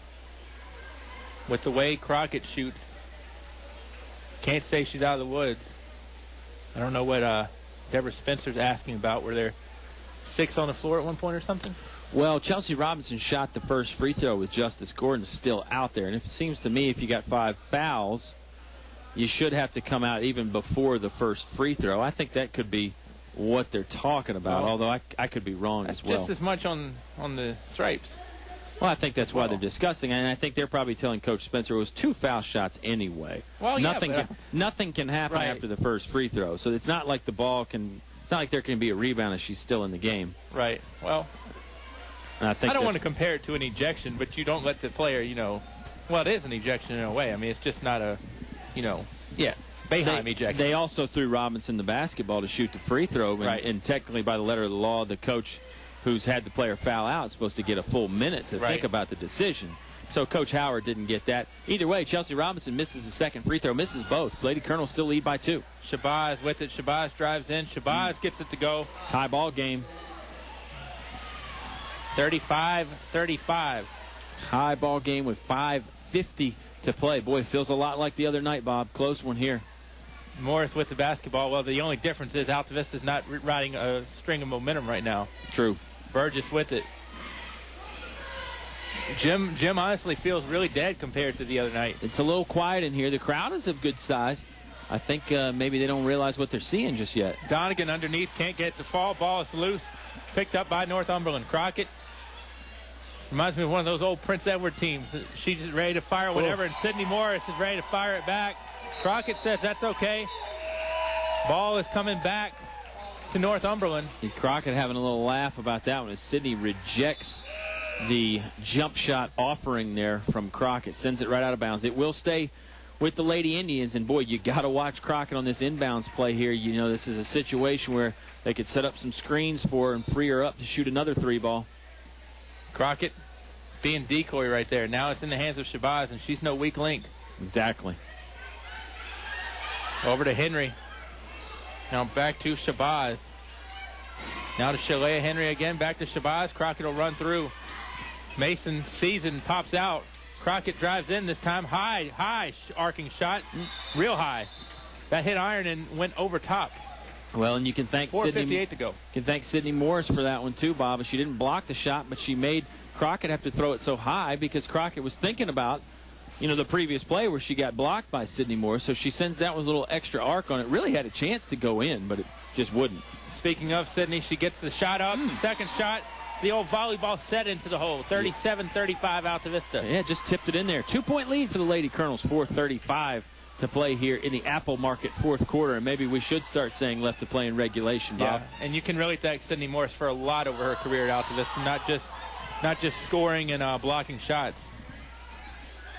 Basketball in the hands of Shabazz. Over to Crockett. Mason pops out on her, and Mason staying on the ground, which is probably the best strategy, because if you get up in the air, Crockett can roll at it. Timeout by Northumberland. We will take the stoppage as well with 4 minutes and 18 seconds to go in regulation. 37-35 Altavista. It'll be a full 1 minute timeout on KD Country. Life happens. Divorce, family problems, criminal charges, civil litigation, personal injury cases. Turn to David W. Shreve, an experienced attorney at law. David W. Shreve has been practicing law for more than 30 years. For free consultations for personal injury cases, call 369-6621. 369-6621. David W. Shreve congratulates the Colonels basketball team on their successful season. Go Colonels! David W. Shreve, located 7th Street, Altavista. I'm hungry. What are we doing for lunch? E&S Mart. E&S Mart? I knew they had the best gas prices in town, but lunch too? You can get 2 hot dogs and chips for $2.99. Wow, $2.99? Yep, high-quality Nathan's and Jesse Jones hot dogs with over 30 items from the topping bar, so you can load it up the way you want. Okay, so let's go to E&S Mart on Lynch Mill Road, across from the elementary school. With the best selection of craft beers in the area. Now, back to the action on 105.5 KD Country. Miss Donegan working hard. Both teams working hard. The pep band working hard. Kyle, you're not hardly working. We're hardly working. working. The officials, I know, the officials are working hard, too, out there, Bob. Not an easy game to officiate by any stretch of the imagination. And, you know, hey, they know that the seasons are on the line for both teams, too. They don't want to get any calls wrong. Right, and I don't know if their season's on the line if they keep going based on how the officiating goes. The double dribble is going to be called right there by Northumberland. Yeah, Shabazz there, a little. She did put 2 hands on the basketball momentarily, and the whistle didn't come right away, so I think that's what's bothering Northumberland staff. And they're saying, you know, if you're going to call it, just call it right away. Don't wait for the crowd's reaction. It is a turnover, though, ball going back to the Colonels. And it's almost like they were looking at one official to overturn the other. You don't really overturn the old double dribble. Robinson with the basketball over to Brittany Mason. Mason puts it on the floor. Kickback, Kraft for 3. Taylor can't hit. Rebound by Chelsea Robinson. Robinson will pull it back out. Altavista can be selective to a point. 3:45 to go. Only a 2-point game, but you don't need to rush anything. Robinson with it. Agreed. Northumberland looks like they're still in the zone. Robinson lost it. Just stepped on the baseline there. She was falling down as well. So that's a turnover. That's the one thing you do want to avoid, is just turning it over without getting a good look at the basket. Although they did get the good 3-point look. Just wouldn't go in and grab the offensive rebound. Honestly, probably a good thing that got called out of bounds, because Crowther had the ball and they would have had 5-on-4 as Chelsea was on the ground. Now over to Crockett. So it gives Altavista time to set the defense, I guess is what I'm saying, just as much as anything. Yeah. Burgess cuts off Shabazz. Now back over. Crockett dead on from 3. In and out. Rolls around. Rebound by Donegan. Altavista might have dodged a bullet there. That's a pretty good look for Crockett. She's made threes from less room. Morris over to Burgess, now to Kraft. Now it looks like Coach Spencer would like to take a little air. out of it. Yeah, looks like the 1-3-1 zone for the Lady Indians, so they've got to have to. Oh boy, turnover there for the Lady Colonels. Intended for Sydney Morris. Now back over to Shalia Henry. I think Northumberland almost, I don't think they were going to foul intentionally, but I think with just picking up the ball, they looked like they were really going to go after it. Sometimes you can get a cheapie. Not a cheapie there. Shabazz gets into, and we're all square at 37 again, Kyle, with 2:38 to go. Tie ball game again. Shabazz with the little floater right down the middle of the lane. Nice play. Basketball inside and whistle, and it'll just be out of bounds. No, it's a foul. I'm sorry, a foul. Pardon me. Foul is on number 23. That's Shabazz. Yep. What's that, 3? That is 3 for her. Over 10 fouls for the Lady Indians as a team. So 2 shots from here on out for the Lady Colonels. Again, like we always say, Bob, you got to cash in on them while you have the chance. We're tied 37-37. Kalia Donegan on the free throw line. Well, now especially, if not, more than ever, you really need them to sink in now. If not now, when? Right. Because remember, There's you no gotta tomorrow, exactly you gotta win this game to keep your season going. That goes for both teams. Loser of this one is done for the year. Donegan, the second half, tied at 37. And Kalia can't hit that one. Rebounded by Chelsea Robinson, though. Big rebound there by the senior Chelsea Robinson to extend the possession. Let's see if the Lady Colonels can get some points off of it. Burgess is just going to pull it out. Probably could have held it longer. Now over to Robinson. Robinson goes in and is fouled by Asia Henry. That'll be her third, I believe, or second or third at least on Henry. Lady Colonels. Fourth. Wow. It added up between that time. Take the over on that one. Lady Colonels have done a great job all night, Bob, of attacking the basket. You see it right there with Robinson. She gets it to the edge of the paint, gets Northumberland's defense a little out of position. They commit the foul. Shot doesn't go in. She's on the free throw line, does make the first one. Lady Colonels have taken a slim 1-point lead with 2:17 to go in the Apple Market fourth quarter. Second free throw on the way from Chelsea Robinson. In honor of Kyle Haney, that was the 11th foul. Yes. On Northumberland. The Kyle Haney 11th foul award. Second on the way here for Robinson. This is pretty big. I mean, let's face it, they're all big at this point. 22-15 down in the guys' range. 39-37 here or 40-37, pardon me, as Morris gets the rebound. Morris gets the rebound on the missed free throw, sticks it right back up and in for 2 points. Coach Spencer wanted a timeout to set the defense up. Officials didn't see her, so Altavista's going to have to stick with what they got right now. Crockett is going to get a timeout by Northumberland. And it'll be a full timeout. We'll take the 1-minute stoppage as well. $1:55 to go in regulation. Altavista 40. 37 for Northumberland on 105.5 KD Country. Virginia's oldest and most experienced bus distributor, Sonny Merriman Incorporated, is Virginia's premier Thomas-built bus dealer. Sonny Merriman has been providing buses to schools, churches, medical facilities, and transit agencies for more than 45 years. Sonny Merriman is recognized for outstanding service and customer satisfaction. Sonny Merriman wishes to recognize the Altavista Colonels basketball teams on their outstanding season, and good luck in tournament play. English Construction Company has been in the building business since 1909, so it's only natural that they appreciate the building process. They recognize the fact that organized sports programs build character as well as bodies and minds. They know that high school sports build our youth into more well-rounded and more productive adults. English Construction Company is proud to be a sponsor of high school sports and salute all athletes, coaches, and teachers. A word of praise and encouragement from English Construction Company with offices in Lynchburg.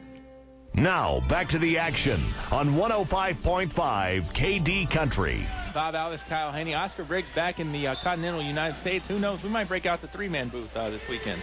I think, if possible. I think we should certainly look into it. Agent Zero, working hard, trying to stay incognito down there at Jim. He's one of those guys that likes to listen when he comes to the games. Crockett, the triple, no good from the corner, rebounded by Burgess. Now over to Sydney Morris. Well, Oscar in his shorts and sandals stick out like Sydney Morris does with her play. You can't hide. Yeah, you really can't hide. You know, Sydney Morris, such a talent. Grabs so many rebounds, does so much on defense and on offense. Minute and a half to play here. Altavista looks like they wouldn't mind running some clock When do down. you foul? I don't know. Over to Burgess.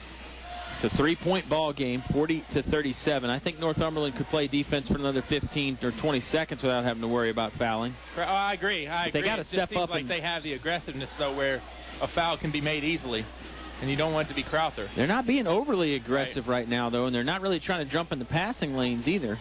Kraft or Burgess would be one of my choices. Sure. If I'm Northumberland. Robinson splits around. Robinson avoids contact. No good. Donegan with the board. She'll turn and fire it up. No good. Crowther with the board, and it's a tie-up. Jump ball. And it's going to give the arrow to Altavista. Interesting play right there. You know, Lady Colonels had some really good looks at it. Northumberland did a nice job recovering to get back to the basket, contest the shots, and then get some hands on the rebound there and cause the jump ball tie-up. 50.7 left in quarter 4. Inside to Morris. Morris blocked from the backside, but the foul is going to be called against Shabazz. That is numero 4, I believe. 4 for our English listeners. Yeah, 4 fouls on Raja Shabazz there. Really a nice job with the block from the backside, getting the pack on Sydney Morris right there. Whistled her for the foul. I don't know that it's the worst foul in the world, though. I think, if anything, it was probably the body. Yeah. Because it wasn't the hand. 41-37. Sydney sinks the first free throw. Under 49 seconds to go. Sinks 2. Well, you got to watch Crockett. Yeah, Crockett and Shabazz, got to keep your eyes on them. Crockett's going to tee it up from way out. 3 is going to be no good. Rebound going to be knocked out of bounds, and it's going to stay to the Indians. Crowther and somebody else were engaged for the rebound. I thought she might have gone over the back, honestly. Crockett on the wing. Indians trail by 5, so it's a 2-possession game. You don't have to have a 3, but boy, when you've been shooting, exactly, when you've been shooting like Crockett, why not? Shabazz drives. Donegan contests, and Donegan's going to foul Crowther.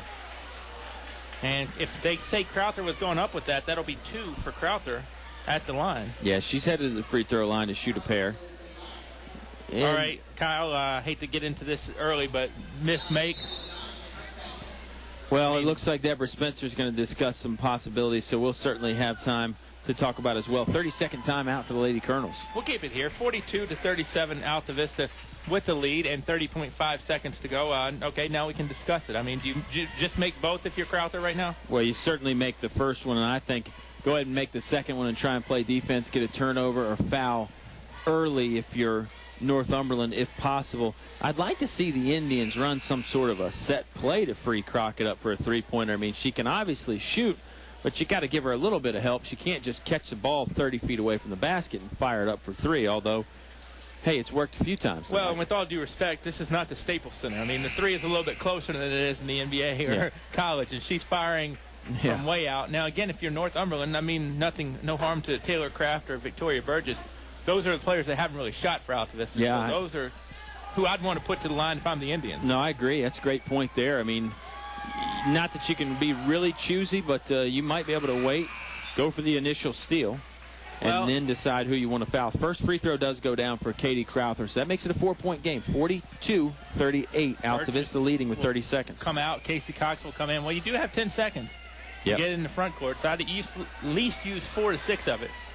Crowther misses a second. I don't think it was intentionally. Shabazz can't get it to go. Ball being tapped around and picked up by Morris. Well, that's a big rebound by Sydney Morris. Shabazz just fouled out. Yep, that's her 5th foul. She kind of looks over at Coach Howard and says, "What do you want me to do?" I mean, somebody had to foul her. If Shabazz could have grabbed that. Well, Shabazz did grab the rebound on the first miss.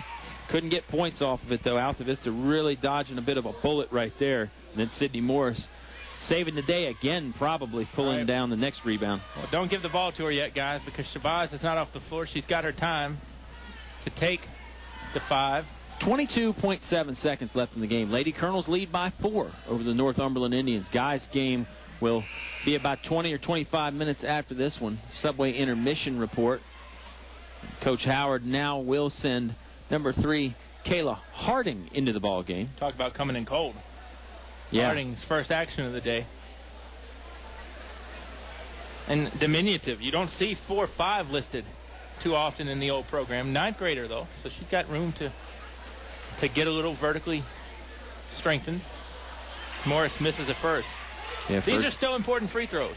Very, very important. I mean, every point counts right now with 22.7 seconds left. Northumberland is not out of this by any stretch of the imagination. They really don't even have to resort to the three yet if they don't want to. Second one's no good.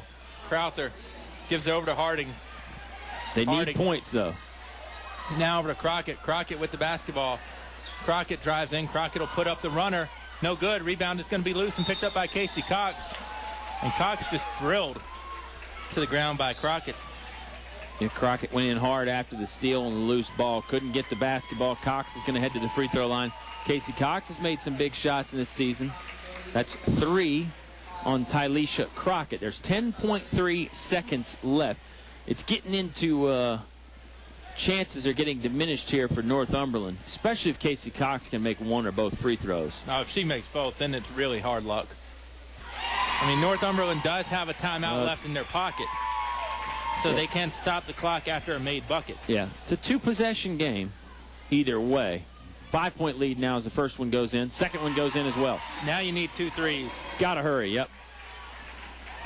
Good job by Shalea Henry to come up, but not really urgency to get in the front court. Henry drives all the way in, puts up a shot, no good. Ball is tapped around, picked up by Chelsea Robinson, and that will do it. The Lady Colonels 44, Northumberland 38, and Altavista will move on to the regional semifinals, which will take place, Kyle, on Friday. Region semifinal here. Altavista Lady Colonels get a big win. Game that was back and forth, and man, fun stuff here in the opener. Let's see if the guys' game is as much fun, although I got a feeling Coach Deborah Spencer wouldn't describe that as fun. That was a great basketball game, though, Bob. Back and forth. Lady Colonels get the win by 6 points. And, you know, at this point in the season, everybody's supposed to be solid. Yeah. And, you know, you don't find many flukes. And at this point, really that third quarter, Kyle, is kind of what did it. 13-5 in the third quarter for Altavista. And that really, I think, kind of put the Colonels onto a good mark, as Sydney Morris down there talking about her exploits. It was a solid game, I thought, by Altavista. Not many mistakes made either. Yeah, very solid game. Let's take a timeout, bring it back with the Subway Intermission Report. We'll talk about this one. We'll talk about the guys' game coming up. Going to be a lot of fun here. Tip-off for the guys' matchup against Colonial Beach on the way in about 20 minutes. You can hear it all on 105.5 KD Country. When you need gas or hungry for the best fried chicken around, One Stop Mart is your one-stop shop. Congratulations to the Altavista Colonels on a great season and making it to the playoffs. Remember, One Stop Mart has all of your convenience items, gas, beverages, deli specials with home-cooked food, fast and hometown service. That's One Stop Mart, Main Street in Altavista. Go Colonels! A short drive will save you money. In the market for a new Chevrolet? Fellers Chevrolet. FellersDirect.com. For a huge selection of new Chevrolets and pre-owned vehicles, it's Fellers Chevrolet. FellersDirect.com. FellersDirect.com. Selection. Convenience. Fellers Chevrolet. Fellers Chevrolet. Always open and only a click away. FellersDirect.com. A short drive will save you money. Fellers Chevrolet in Altavista. English is so much more. English is More than a hardware store.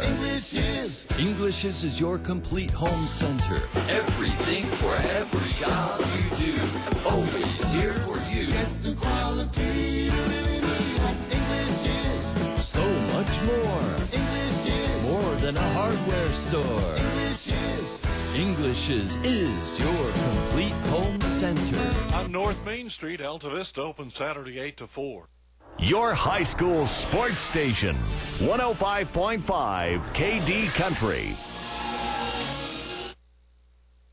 Altavista gets the home game for the regional tournament. Mike Cardallero, a happy camper about that. Before we talk about Colonial Beach, let's review the game against Perry McClure. Again, probably not your favorite opponent to play because of the respect and love you have for Coach Fox. But first half, they did a really good job of being prepared for you guys.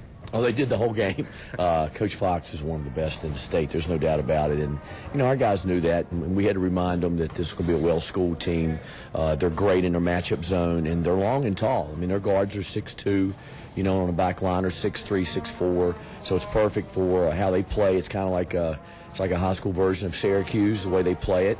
And you got to be careful about getting into taking bad shots. And I thought we were patient enough the first half. We just really couldn't find any openings because the zone's so good. But again, they're an outstanding team, and they're as well coached as anybody in the state of Virginia. And very proud of our effort. It was a war. Both teams got after it, and maybe late in the game with that little 6 or 7 point lead, that really made a difference. And it seemed like Juan hitting those 2 big threes in the third really loosened things up. Yeah, absolutely. Juan's not been shooting a lot of threes, or at least didn't early in the year, but now he's feeling pretty good. He's got his legs under him, and those were 2 huge shots that we needed from him. Walker shot the ball really well all year, and he was 0 for 4, but the great thing about Walker is he went to the foul line, and we had 6 straight foul shots when it counted the most. So, we had the things happen and needed to happen, against a very, very good Perry McClure team. And we talked to Coach Ward in the postgame about that. Things like that with Walker, that's going to keep you on the floor late in games. Oh, absolutely. I mean, you got to be able to knock down the foul shots. And, that stat for us, we were 13 for 15 from the foul line in the fourth quarter, and that's championship basketball, and that's what you need. And, we haven't always been that way at the foul line. So that happened at the right time for us. And we still weathered the storm. Camden was 5 for 5 from 3, and he hit, I think he hit 3 in the fourth quarter. So it was a battle. It was a great game for the fans.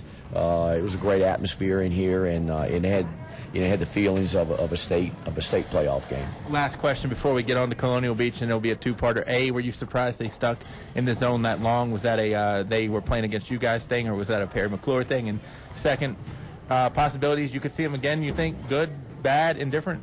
Well, the first question is, they're very much a matchup zone team, and when we did hold the ball out front, he didn't really come out in a man. He just matched up and extended it a little bit more. So they're very much locked into playing that. I'm not sure if you'll see them straight man a whole lot, but you'll see some. So, no, I wasn't surprised. I wanted to see if they stretch the defense a little bit, and maybe get something easy out of it. As far as seeing them again, this thing tonight, there's 4 games, and all you're doing is playing right now. You don't think past this. But after tonight, whoever's left, they're going to reseed it, and who knows who's going to match up with who. I mean, if we survive, we could see them. Who knows? And it was funny. At one point, I noticed you were kind of looking at him to see what he was going to do on Friday night more than you kind of looked at the court there for just that one moment in time. Well, I did, because Coach has all kind of signals with his kids, and we've been trying to figure out his signals, and we've scouted him a couple of times, and he'll put different numbers on his chest, and he's a master guy. You don't want to play cards with him, obviously, and it was like, I guess you probably don't want to golf with him. You don't want to shoot foul shots with him. So I'm trying to figure out, all right, Coach, are you going to go man? What are you doing? And he's over there, and he looks like a third base manager or third base coach in baseball giving signals. So, again, his kids are, their basketball IQ is great, and Coach is great. When I was trying to figure out what was going on, I felt comfortable with Juan with the ball. I wanted to see what they were going to do. Charlie Manuel School of Signal Calling, I guess. Now moving on to Colonial Beach. What worries you about Colonial Beach? 2 guards. Monty Gold, I think is the way he pronounces it, who was Player of the Year in the conference, outstanding player. They're very guard-oriented, and they will shoot the ball about from anywhere. That's going to happen. Keen Foster, number 3, is the other good guard, and both those guys were all-conference players, and they run a 1-3-1 zone. Exactly like they ran it when we lost to Colonial Beach when T.T. Carey was playing 5 years ago in 2009 in the state Final Four. And they really get out and play the passing lane at top, and they try to force you to a lot of mistakes. So we got to take care of the ball for sure. We can't let those 2 guards get going on us. No T.T. Carey's out there tonight, though. No, T.T. is he's at Longwood, and the assistant coach from Longwood, who's a friend, sent me a message today, and actually Longwood's playing at Liberty tonight. So he said when he saw the matchups, he told TT he need to call the homeboys up and tell them to get pumped up. And I said, just make sure TT stays in Lynchburg. Don't bring him to Altavista. Great player. Yeah, absolutely. No question about it. In terms of Colonial Beach, do they mirror somebody that you guys have seen this year? It's hard to say. We've seen probably a few teams that are similar, but that's a hard call. They're not real big and they're not little. They're all between 5'11" and 6'1". And it's East basketball. There's something. They're a little different than we are, and we're a little different than they are. They're athletic, and we've seen plenty of athletic teams, and that's the way they play. So, again, it's going to be a night of we got to limit mistakes on offense for sure, and we really have to be good defensively. chaotic? Could you see this one getting chaotic in terms of, is that what they want to draw you into? They may want to get that, and we've been really good for the last 3 weeks about not turning the ball over. So we're okay in transition, and we've gotten better at finishing. We just can't have empty possessions, especially if it does get chaotic, and it wouldn't surprise me if that's what they want to do. Before shout-outs, another guy that we don't talk about enough, I think, and he's playing really well, but you wouldn't know it if you looked at the newspaper or whatever, and that's Richard Hubbard. You talked about his defense before. How much of a cog does Richard need to be in terms of the leadership and everything else going down the stretch? Well, Richard, he's got that senior role down, and that is he's the leader. He's a guy that's always trying to keep everybody on page. He's not worried about scoring points, and we need him to shoot. And he's knocked down some big shots. He had 2 big foul shots the other night against Perry McClure in a 3. And he's really got that senior attitude. We're going to push, and we're trying to do everything we can to keep playing, all the way to the end. And couldn't be prouder of him. He plays hard, a very coachable young man, and he's kind of the glue with this young group, and he was there last year with them. And I lied. Before Tuesday night shout-outs, we hear the pep band warming up, and the pep band, I think, has been kind of a sixth man and really valuable to you guys. Talk about the role that, when you go everywhere, you don't see a band. No, not at all. And the atmosphere in here is great. I love the pep band, and they've really improved. They've probably improved as much as anything about basketball this year. They're really good. It's fun to listen to them. Miss Ruiz has been great to work with, and they get all pumped up, and I'm glad they're here. It is an advantage. I like watching them swing that too, but I really like it when you swing some shout-outs. Here we go, shout-outs. My dad, who was here last Friday with everybody else from Buena Vista, he's not making it tonight, so I know Dad's listening in.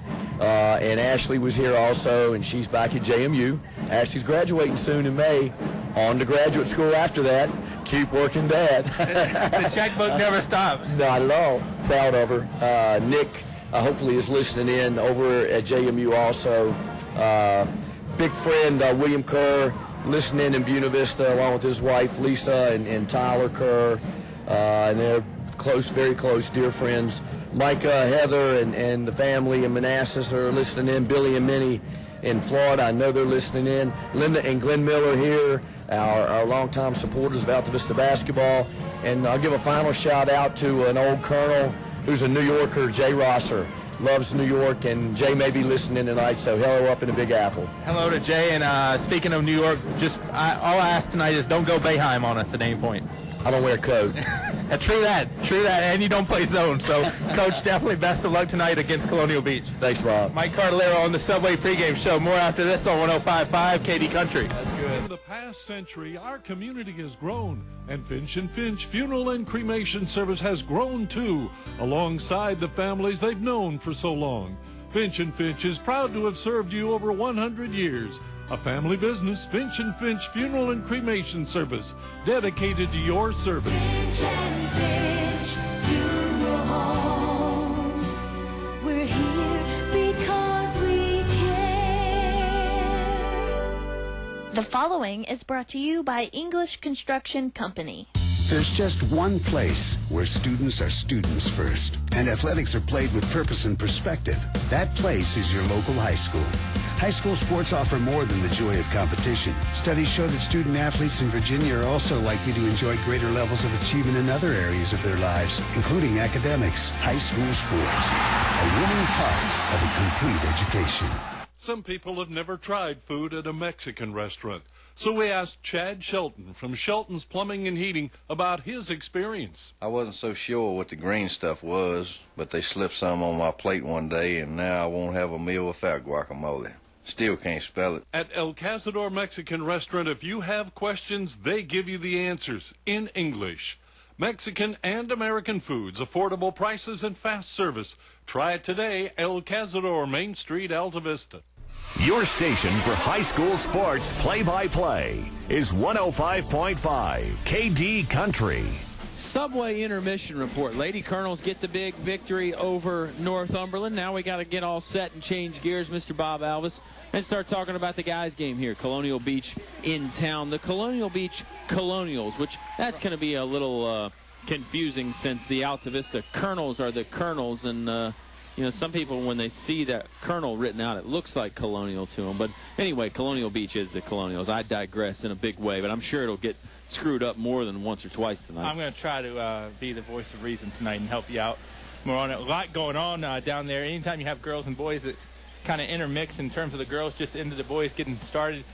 Talked to Coach Terry Bushrod, the assistant at Colonial Beach. Colonials come in 13-9 on the season, Kyle, and they played 7 opponents that were considered AAA opponents, and kind of didn't do too bad against them. Held their own against North Stafford a couple times, had 2 or 3 wins against the others, only played King George once. So this is a Colonial Beach team that has come in playing people, not, every homeschool team. Nothing wrong with homeschool teams, by the way, but they've been playing some competition. Yeah, they've played some good ball clubs. Altavista's had a pretty tough schedule as well, so the Colonels are well oiled in that respect. But you're right. This Colonial Beach team, you can just tell by watching them warm up. Athletic bunch. You heard Coach Carlero in your interview with them there talk about everybody's right around 5'10", 5'11", 6 foot. So no giants out there, but this is a athletic group of kids that can get up and down the court. And I'm sure Coach Jonathan Parker is going to have them well schooled as well here tonight when they come into Altavista. And, I kind of always ask Coach Carlero that comparison question because there are a lot of people that see the Colonels play throughout the season against, quote-unquote, Dogwood District teams. So I try to get the common denominator. And, basically when he was describing them, the first team that came to my mind was Chatham in terms of describing how they are. I mean, Chatham, a lot of big guys, a lot of athletic guys. I always like to hear if somebody's like Dan River because then I know we're in for a track meet. But this Colonial Beach team, Kyle, they start a freshman, which is always interesting, and that is Lamar Lucas. And, Monty Gold was the conference player of the year. So this is a team in Colonial Beach that Altavista cannot sleep on. But Mike Carlero, never the napper, at least during games. Yeah, great point. He's never slept on anybody, that's for sure. But, we talked about it. This time of the year, regional play, if you lose this game, you're out. So you can't really afford to have an off night. I mean, you can't afford to bring your C game out there because you said it in the first game, everybody's good at this point. If you're playing a team that's not very good, you can probably win with your C game. But, in the playoffs, probably going to need at least the B+ or the A game every night out. Yeah, and especially, I think Altavista's got the advantage just because they're at home. Colonial Beach did have to get on the old, I don't know if they got the cheese wagon or not. I mean, sometimes you're lucky and you get the spacious, luxurious charter. But nonetheless, a bus ride's a bus ride. Yeah. And, you'd love to be playing at home. But at this point, Kyle, it's like you mentioned, all you got to do is go 5-0. Yeah, exactly. A 5-game winning streak is not that hard to come by, and we've always mentioned that. I mean, everybody's You can even go 4-1.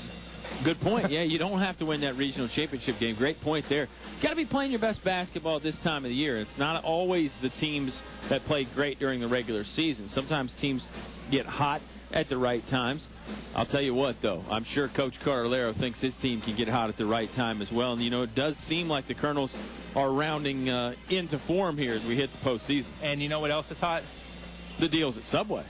Is that what you were going to say? Read my mind. I thought so. The Fortizas, 2 for $5. You can get those. You can also get your 6-inch special.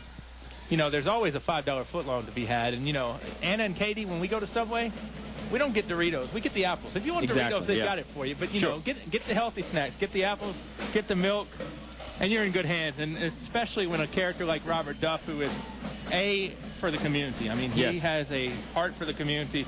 Definitely a good person to have. And you mentioned Kendra and the crew. Yep. At the Main Street location. You don't get much better than that. Yeah, they're all big Colonel fans. Robert Duff first and foremost, and our very own Oscar Briggs, Agent Zero, the Big O, down there consulting with Robert Duff right now. It's a consultation. It's not a confrontation. It's a consultation. Yeah, if you get Duff and Briggs in a room together, I don't know that can be a good thing. I mean, I don't want to say something. I don't want to say something shady's going on, but you get those two minds together and watch out. There could be a science experiment gone wrong here. Test tube broken somewhere. Let's take another time out here before we really get it off the rails, Bob. Subway pregame. Well, yeah, it's a Subway pregame show. It's a Subway intermission report between the girls and the guys. It rolls on here. We're back. Tip-off's about 5 minutes away on 105.5 KD Country. This month's specials from your Apple Market convenience stores. Coke and Pepsi 6-pack cans at $1.99. Free bacon biscuit with the purchase of 2 Mountain Dew Kickstarts. Double-decker Moon Pie for a quarter with the purchase of any size coffee. Enjoy 2 chicken tender biscuits for $2.49 at the Apple Market locations. Riverside, Gateway, and Main Street, Altavista. You know what they say. Stop by the Apple today.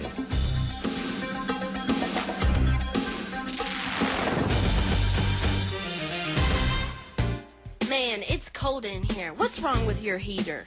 Well, it used to work pretty good. Back in the 90s, just call Select Air and get it fixed. Oh, it'll probably cost a lot of money. No, it won't, because Donnie will give you a fair price and get it done right the first time. Maybe I'll call Select Air tomorrow. No, you will call Select Air today, because it's freezing in here. Select Air, 841-1580.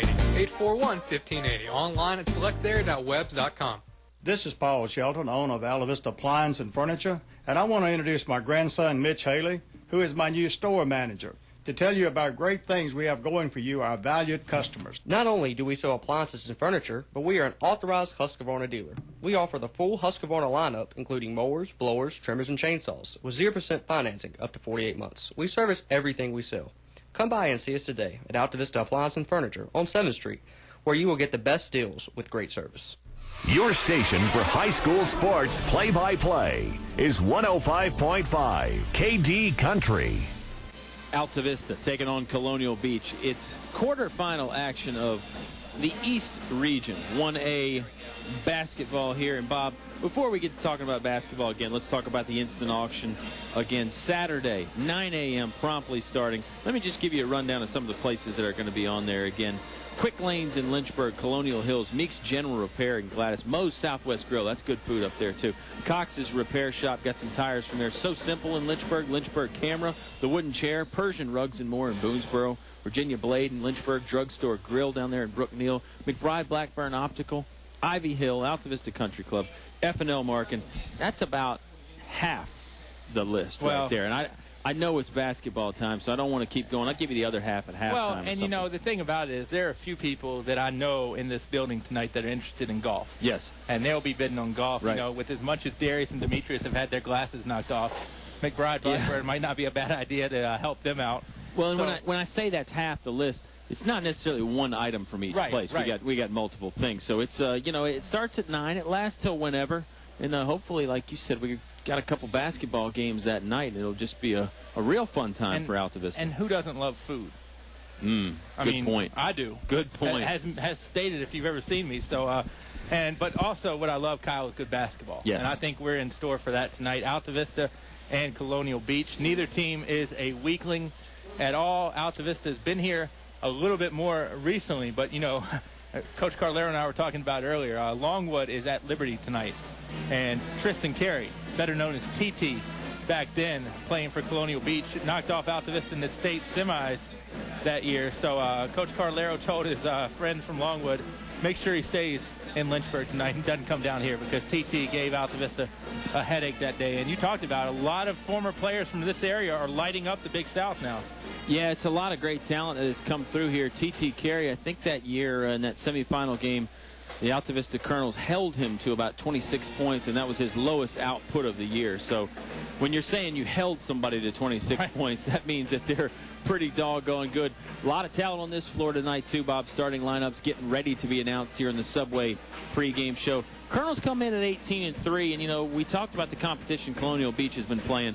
Altavista not playing any slouches or pushovers, as you would say, either. Just 2 losses to Dan River, 1 loss to Goochland earlier in the year, but definitely a good schedule played by the Colonels this season. Yeah, certainly it is. I mean, anytime Altavista gets in the county rivals, that's obviously a good school, or good schools. William Campbell, I thought, played excellent, and they ended up in this regional tournament. Altavista, of course, has played Perry McClure. They played Brookville and Rustburg, and you know, we're talking about guys that have people in watch lists in terms of best players in this area and things like that. So, and Dan River, I mean, what else do I need to say?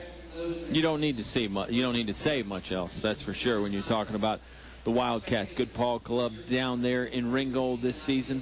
A couple good ball clubs here in Altavista. Well, 4. Got to count the girls matchup before. Another great game there, and let's see if the encore is just as good. I'll tell you. What a fun one Friday night here against Altavista and Perry McClure. It was. Perry McClure is on the wrong side right now with Washington and Lee. W&L was up 35-24 after 3. And W&L, of course, beat this Colonial Beach team, so maybe that can give you an indication of how good Washington and Lee is right now. Different for us tonight, too. Normally joined by Mr. Kenny Hunt. I don't mind Andy McCracken. It's just different up here for me when we don't have the normal cast of characters. Yeah, the lovely and talented Miss Donegan on the PA for the ladies' games, and normally Kenny Hunt would be up here, but I'm pretty sure he's got some he's on assignment, some coaching duties or something he's got going on. So Mr. McCracken stepping in like he does during football season, and not as good looking as Miss Donegan, but he'll do. Well, he'll do for this. It's going to be, it's going to be tough to find somebody that is. Let's be honest here. But Mr. McCracken, yeah, definitely always a great friend. And Oscar Briggs has even decided to stop by. Maybe we'll get him on at some point. Gosh. And we got Sarah Maddox coming on at half. The way we bungle things, right. We'll need a break at some point, right? And I talked with Chad Ward. He wanted me to say hi to Gwen, his dad, and the kids, Nolan. And Jude, yeah. And Jude. So Nolan's got the fastball, he like does. Nolan Ryan. I haven't been able to pin Coach Ward down and tell me if Nolan is named after Nolan Ryan or not. But before we get to the lineup, it's not going to be an off-season for Chad Ward right now. Exactly. Speaking of baseball, he was named the head baseball coach here at Altavista High School. That's why I'm just thinking Nolan. I don't know even if you know who Nolan Ryan is yet, buddy, but I think you were named after Chad Nolan Ward Ryan. Does. Yeah, Chad Ward does. Even if he didn't name his son after him, Chad Ward knows who he is. All right, let me bring a little decorum back to this thing and go with starting lineups. Yep. First for Colonial Beach, they'll go with Cameron Smith. He's number 4. He is a junior. Number 2 is Shamar Shanks, a senior. Keon Foster, number 3. He is a senior. Monty Gold, he is the player of the year in the conference. He is a senior, wears number 5. And the freshman, Lamar Lucas, L squared, wearing number 23. Altavista will counter with what's been the normal 5 here for the last few games. Number 2, Juan Thornhill. He's a 6'2", 170-pound junior guard. Demetrius Johnson, a 6'3", 180-pound forward. Twin brother Darius, 6'4", 190, junior in the middle. Richard Hubbard, a 5'11", senior guard, 150 pounds. And Walker Allen, 6'3", sophomore, a $170. And those are your starting lineups from Altavista High School. And a lot of basketball going on tonight. We'll try to keep you up to date of some other games of interest around the area as well. Yeah, a lot of basketball, and it's all provided by folks like English's, your complete home center. Finch & Finch Funeral and Cremation Services, a family serving families since 1905. Apple Markets. Check out the weekly specials at all 3 Altavista area locations. Select Air. Call Donnie 24 hours a day, 7 days a week. There's never an overtime charge. Altavista Appliance and Furniture. Best prices, great service. David W. Shreve, attorney at law. If you're facing a legal matter, don't do it alone. Highview Motors, GMC, from small to tall, Highview has it all. Sonny Merriman, we are Virginia's bus company. English Construction Company, wishing our high school athletes an exciting and injury-free game. El Cazador Mexican Restaurant, the happiest place in town. And Fellers Chevrolet, a short drive will save you money. Online at FellersDirect.com, Bob. They sponsor the on-demand YouTube broadcast. You can check out the guys and gals, Colonels teams, anytime that you want to.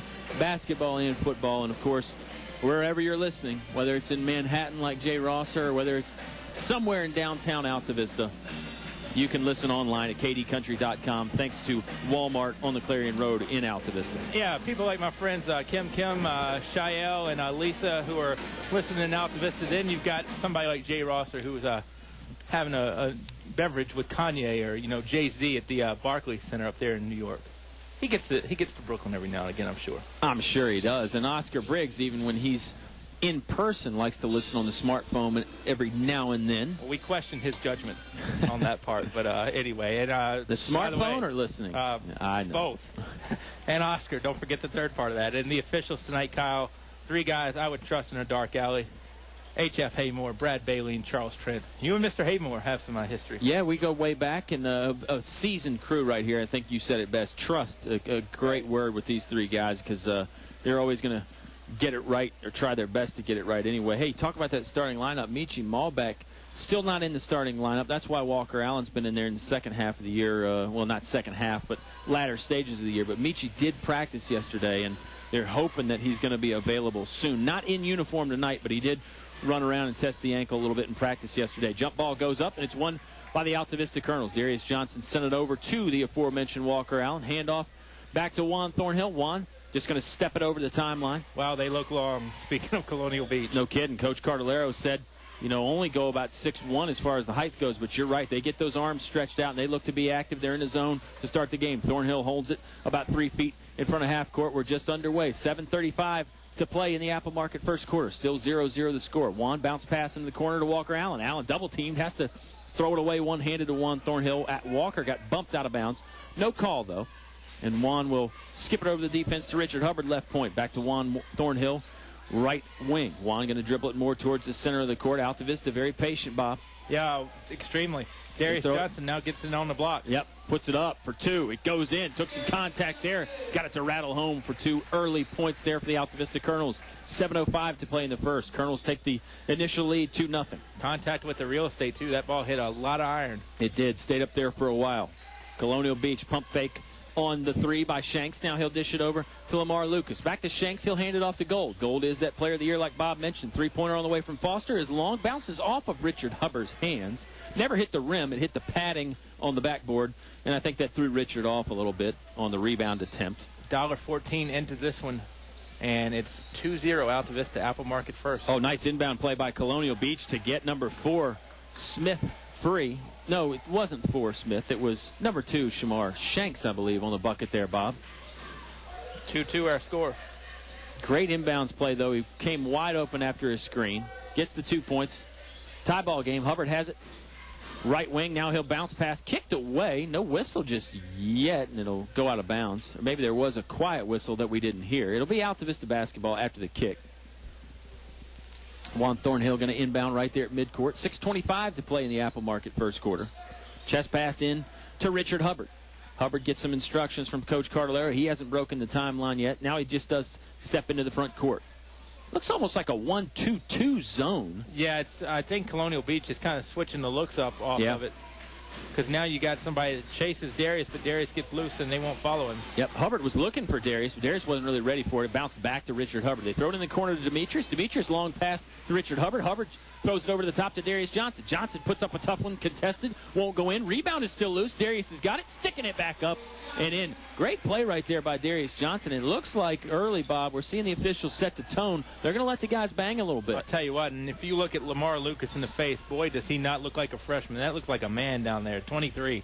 I would agree with you. 4-2, the Colonel lead. Colonial Beach basketball. That's Foster. Foster took too many steps there. Kind of a quiet little play there, but the whistle goes, and Foster does say, that was my bad. I took the extra step. Turnover, though. Basketball headed back to the Altavista Colonels. 5:32 to play in the Apple Market first quarter. Yeah, Foster, you can kind of spot him out of a crowd. Kind of got the shaggy do out there with the hair. Something I've not had since about 4th grade. Well, you look good in 4th grade when you did have it. Walker Allen left wing, back to the middle of the court to Hubbard. Hubbard overhead pass back to Walker Allen. Now Hubbard has it again. Bounce pass to Juan Thornhill.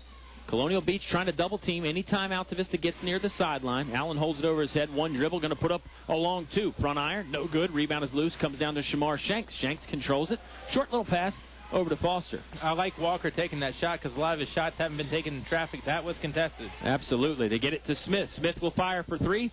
Off the iron, no good. Rebounded by Darius Johnson. Lost it momentarily. Juan picks up the loose ball. 4:45 to play. Hubbard going to try a 3 ball from the left wing. No good. Long rebound is still loose. Colonial Beach will have it. They'll control. Lamar Lucas will send it over to a teammate there, Monty Gold.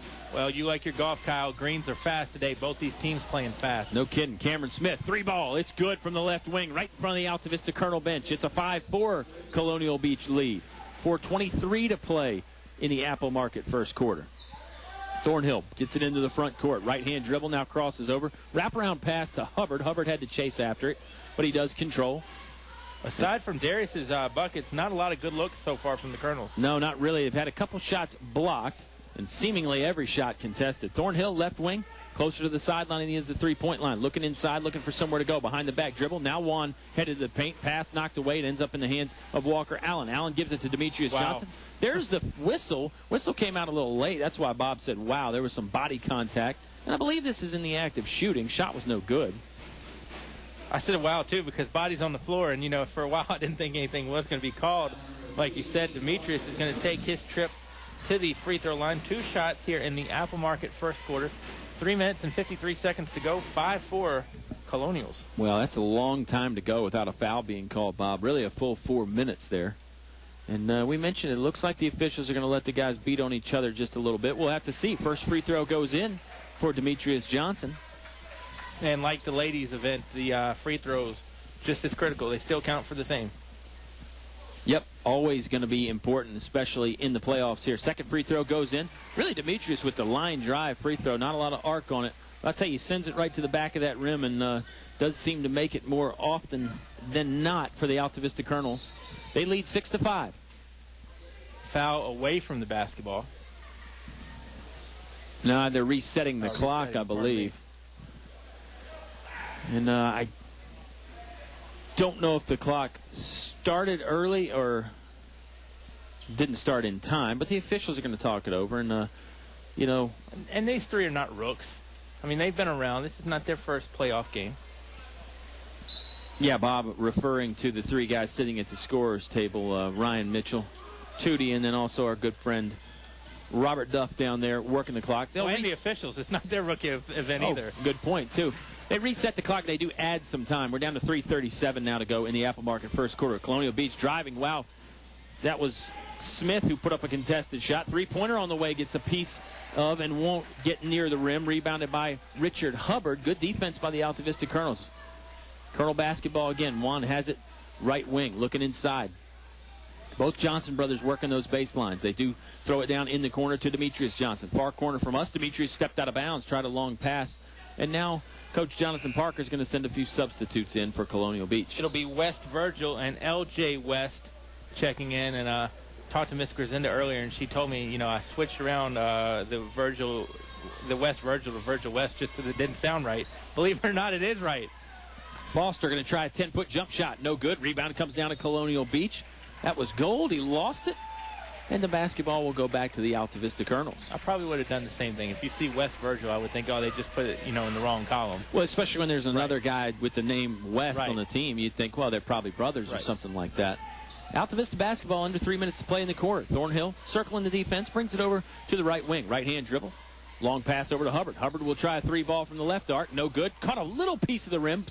Ball is still loose. Thornhill got it back. Put up the shot. No good. Darius Johnson got that rebound. He puts it up. That's no good. Rebound is still loose. Colonial Beach will finally control.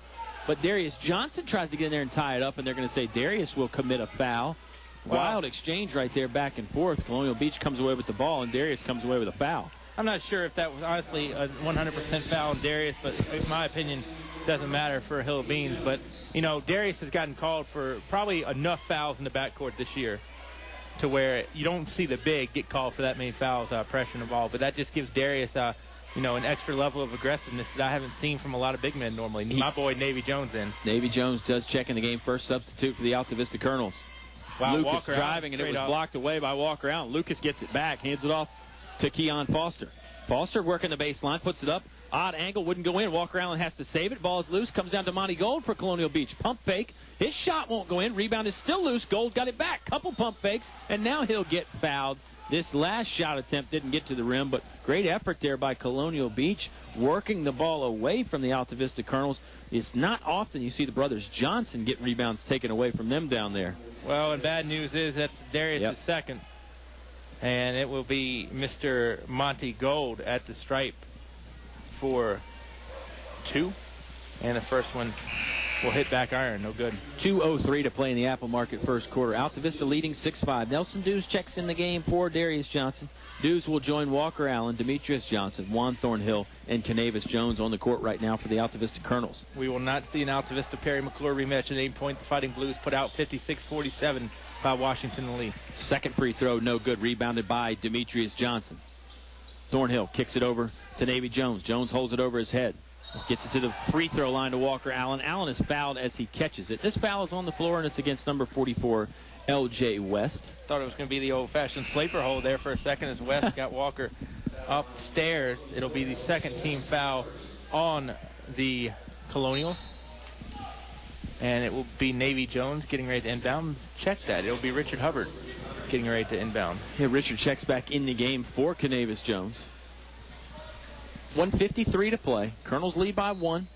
Bit of a low-scoring affair here early, 6-5. But you said it, Bob. Altavista, not a lot of great looks outside of the points that Darius Johnson got in the post early in the game. Well, and low numbers don't bother the Colonels. I mean, normally they're holding people on the other side to it, but the Altavista can they know how to play both ways. Nelson Dews, like you said, in for Darius. So the lineup, I would say, a little bit smaller right now. A little bit. Foul away from the basketball. Demetrius Johnson was battling down low. They're going to call it on Colonial Beach, though. It's on Keon Foster. That is his first, team's third, or second, pardon me. Foster will come out. Cameron Smith comes in for him. It's Smith, Gold, Parker, and Virgil on the court for Colonial Beach. Nelson Dews over to Walker Allen. I might have left one guy out. Dews is going to have to track down a loose ball. 4 bodies on the floor. Walker Allen and Nelson Dews try to get in there and help out for Altavista. Jump ball is going to favor Colonial Beach. So count that as a turnover for the Altavista Colonels. Navy Jones will check back in the game. Jones, Hubbard, Dews, Demetrius Johnson, Juan Thornhill on the floor for Altavista. And like Kyle said, it's Cameron Smith, Monty Gold, Lamar Lucas, West Virgil, and I'm not going to do what you did, miss that 5th guy. It is number 4, Cameron Smith. Handoff play is to Smith. Deshaun Parker's the 5th, by the way. Smith going to throw the lob pass down low. Good catch and shoot right there. The first shot wouldn't go in. Second one does go in. It was West Virgil converting the offensive rebound. Deshaun Parker missed the initial first shot. Kick ball here against Colonial Beach again. Number 5, Monty Gold. Not soccer season just yet for these two teams. Practice started. Yeah, exactly. I think that's the second time Gold has done that, so maybe he is a soccer player. Nelson Dews just did get to the scorer's table in time. Now the official telling him you got to wait for one of us to beckon you on the court. Just because you're at the table and they blow the horn does not mean you're entitled to come in. Bob. Kyle Haney with the verbiage tonight, everybody. Yeah. He went to the dollar. I had to dust off my rule book words for that one. Navy Jones, middle of the court, picks up his dribble. He's standing in the half-court circle. Now three-point line, gets it to Allen. Back to Navy. Down in the court of Thornhill. Thornhill going to try and run the baseline. Cut off, kicks it back to Navy Jones. Jones driving, leaves it off for Walker Allen. Allen on the right-hand block, taking some contact, puts it up and in. Coach Carlero really screaming for a foul there, but Walker Allen just fights through the contact. 34 seconds. 3-ball up on the way, and now there's going to be a foul. They're going to get Juan Thornhill. Too much contact on West Virgil. And this will send Virgil to the free throw line with 32.8 seconds left. It's an 8-7 Altavista Colonel lead. And I believe Virgil's going to be shooting 3, Bob. Now, referee holds up to 2. So apparently he had a foot on the line. Well, and I'll be honest with you, it might be a good thing that the Altavista crowd feels like they're getting short end on the stick, because it can get the crowd into it a little bit more early, because you know me, Kyle, I've been a little tough on the crowd a little bit lately. You have. You've mentioned that Colonel crowd. Quiet. Not as loud as it needs to be. Both free throws converted by Virgil. Gives Colonial Beach the lead back 9-8. We're down to 30 seconds to play in the Apple Market first quarter. I said it was a 1-2-2 zone. It might be a 1-3-1. High pass. Thornhill was looking for Demetrius Johnson down low, and he just threw it off the back wall there, out of reach from Demetrius. So that's a turnover. Basketball headed back to Colonial Beach. 22 seconds to play in the quarter. Virgil will bring it up. Right-hand dribble. Guarded tightly by Nelson Dews, and Dews has got a turnover. Demetrius Johnson actually picked up the loose ball. Now Demetrius lost it. Poked out of his hands. 10 seconds to play in the quarter. Gold has it. He'll bring it up. Guarded by Navy Jones. Crossing the timeline. We're down to 5 seconds. Gold driving. Left side of the paint. Throws up a shot. He is fouled. Count the basket with 2 seconds to play. Going the other way. Wow. Offensive foul. How about that? And I bet it was Navy Jones that took the charge. I think it was Juan Thornhill taking the charge. 2 seconds. Let's see. Quarterback. The Colonels are going to run their play. They get it to Hubbard at half court. Hubbard will fire it up. It would have counted, but it was partially blocked by Gold. We'll head to the second quarter. The Altavista Colonels trail by 1, 9-8 against Colonial Beach. Second quarter on the way on 105.5 KD Country. Life happens. Divorce, family problems, criminal charges, civil litigation, personal injury cases. Turn to David W. Shreve, an experienced attorney at law. David W. Shreve has been practicing law for more than 30 years. For free consultations for personal injury cases, call 369-6621. 369-6621. David W. Shreve congratulates the Colonels basketball team on their successful season. Go Colonels! David W. Shreve, located 7th Street, Altavista. More live high school sports action on 105.5 KD Country.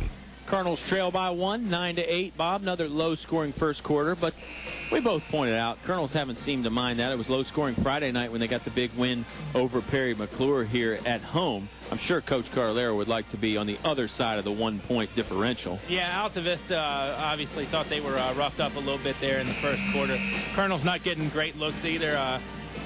Kenny Hunt absent tonight with us up here in the booth, but I've always said to myself, Andy McCracken and I don't get enough bonding time, so we're making do in the breaks tonight. But Colonels need to get some buckets going here, Kyle. Last pass to Thornhill from Thornhill to Hubbard at the end. Hubbard really caught it at a bad angle, and I really don't think it was a great shot just because of the way Richard turned the body around to get it and then had to throw something up, but it was blocked anyway. Well, it was 2 seconds, and the Colonels had to go the entire 90 feet. I know we've seen the Colonels do that in 2 seconds this year, but it's not high percentage. Just because you've done it once or you've got to play for it doesn't mean you're going to be able to pull it off all the time. Zone defense again for Colonial Beach. Altavista basketball. Navy Jones bounce pass over to Juan Thornhill. Juan, right-hand dribble. Now he'll back it up towards half court. Bounce pass it over to the right point to Navy Jones. Jones, right wing to Nelson Dews. Dews, couple dribbles, then picks it up. He's being harassed. Basketball got taken away from him. They're fighting for it. It was a real wrestling match going there, and then finally a jump ball call comes out. Possession arrow showing the basketball headed back to Colonial Beach. Thought I was watching the ESPN Classic and Battle of the Network Stars, the old tug of war competition right there. I mean, it was going. Oscar Briggs giving me the look. He's old enough to remember that show, too. 7:25 to play here in the Apple Market second quarter. It's a 1-point Colonial Beach lead, 9-8. It is quarterfinal action of the East region. Loser of this one is done. Winner advances to the semifinals. Runner put up by Smith. Count the bucket from about 10 feet away. Well, great little touch right there by Smith, Bob. And you got to remember, Colonial Beach is coming off a loss, so I think they probably feel like they have a little something to prove here, and they have, not been on their heels tonight so far. 11-8 Colonials. Nelson Dews, 3 ball on the way. It's good. Nelson Dews rattling it in there from the right-hand corner, right in front of the Colonial Beach bench. That's big. It comes with 6:52 to play. Jump shot on the way from Foster. Back iron, no good. Rebounded by Richard Hubbard. Maybe the Colonels are going to start to make their move there. Tie ball game, 11-11. Dews made the 3. Now a stop. Let's see what the Colonels are up to this possession. Little one-handed pass down low to Demetrius Johnson. Johnson score the bucket off the window and in. Nice assist from Juan Thornhill. Little semi-no look with the one-handed fastball right to Demetrius' chest. And Johnson takes care of the rest. Big screen at midcourt, knocks Navy Jones down. Going to be a traveling violation after that screen, though. So basketball headed back to the home team, the Altavista Colonels. Darius Johnson and Walker Allen are going to join Richard Hubbard, Demetrius Johnson, and Juan Thornhill. Darius playing with 2. And I'll tell you what, I'll give Colonial Beach credit, though. Normally you see a road team come in a little timid and this and that.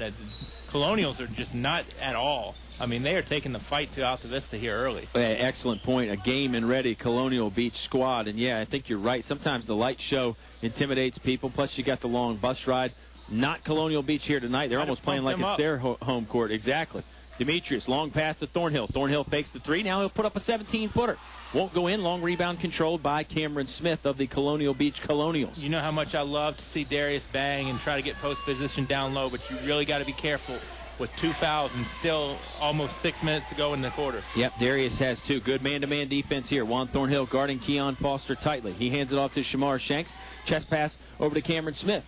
Smith hadn't used a dribble yet. He's guarded by Richard Hubbard. Gets it inside the three-point line. Stopped by Hubbard. Gets it away. Wow, good ball movement there. Lamar Lucas will put up the jumper off the window. No good. Rebound is loose. Controlled by Hubbard. Hubbard dragged to the ground. And they're going to whistle Monty Gold with the foul, I believe, Bob. Good defensive stand right there by the Altavista Colonels. Yeah, Gold gets the point for the takedown. Also gets a foul for it as well. It's the second one on Monty Gold. 15 foul on the Colonials. 5.5 to go here in the second quarter of play. And Altavista on offense. Colonels basketball again. Oscar Smith. It's like high school. Absolutely. Still in it. Hubbard's going to try a 3. Back iron. No good. We got to get ourselves together here. Rebound comes down to goal for good. Colonial Beach. Oh, yeah, that's right. You are good. When I said we, I meant me. Slashing through the defense is Keon Foster. Score the basket for him on the layup. Nice job just to sidestep Walker Allen. Allen was going to try and take the charge. Foster saw it and just went right around him. 5:02 to play in the half. I think that play by Foster's Walker will fire it from 3 off the side of the iron. No good. I think that last play from Colonial Beach was what I call half-court transition offense. Yeah. Very good, very explosive move to the hole for Foster. Absolutely. 13-13. Tie ball game.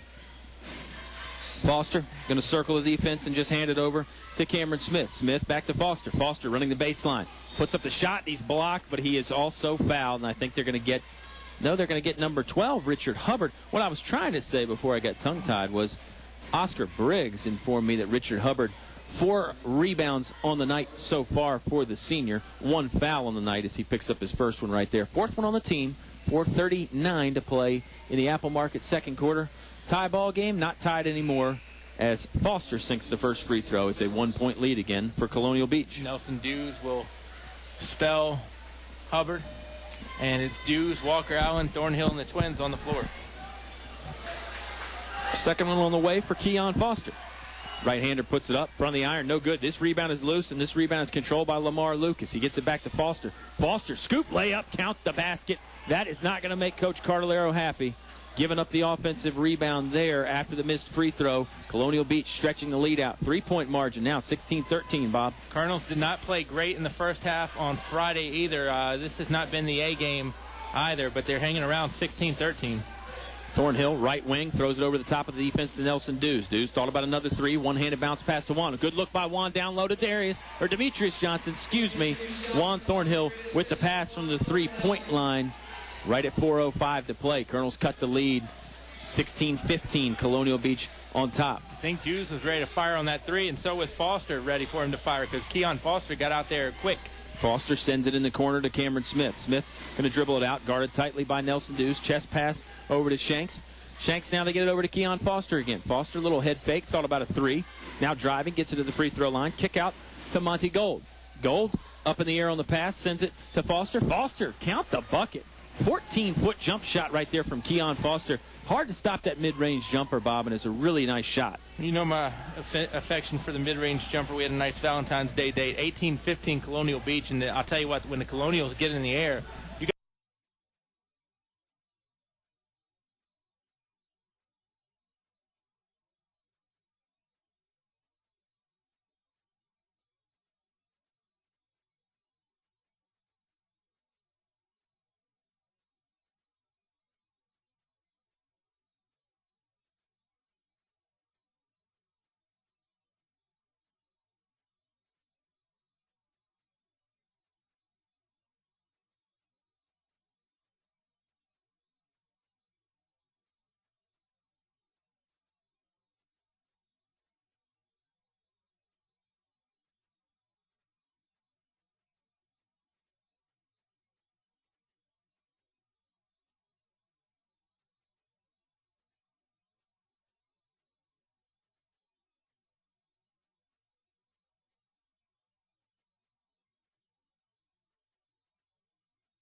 Taco Bell's XXL steak nachos are not a big meal for 6'10" NBA star Kevin Love. But you are not Kevin Love. Taco Bell's XXL steak nachos, a regular sized meal for Kevin Love, a XXL sized meal for you. You do have the brothers Johnson, Darius and Demetrius, Nelson Dews, Juan Thornhill, and Richard Hubbard. Second free throw on the way from Lamar Lucas. Back iron, no good. Rebounded by Demetrius Johnson. He just keeps piling up stats. He'll hand it off to Juan Thornhill in the backcourt. Juan going to race it ahead in about third gear. Little head fake.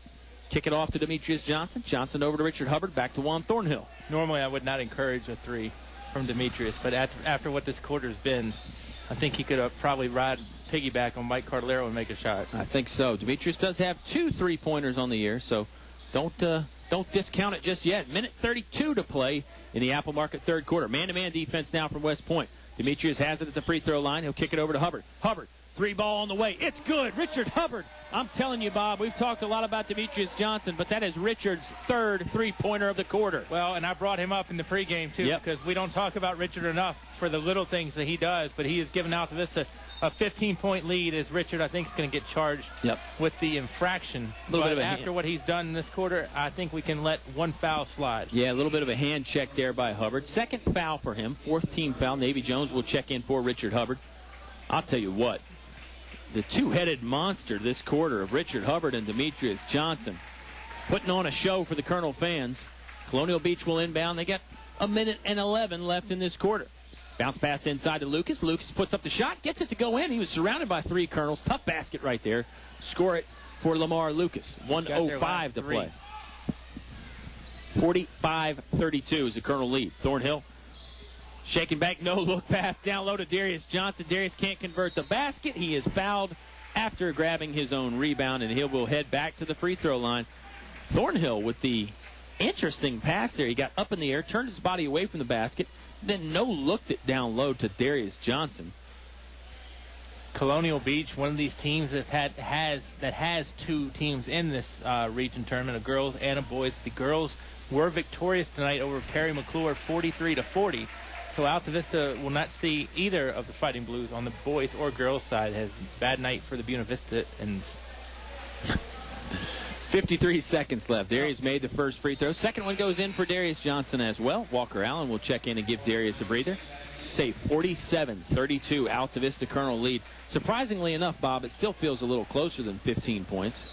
To me, anyhow. Yeah, not to me, honestly. 47-32. Altavista. I'm glad you were honest. Just with on the run that they got on, it really felt like they put their foot on the throat of Colonial Beach at that point. Not over by any stretch, but Cameron Smith, 3-pointer on the way, in and out, no good. Rebounded by Walker Allen. Nice job to position himself there by Walker Allen. He'll hand it to Navy Jones. Jones, long pass ahead to Thornhill. Thornhill wants to try a 3. Side of the iron, no good. Rebounded by Colonial Beach. Not sure why Altavista really hoisted that, to be honest with you. It's a situation pass where they've kind of held for 1.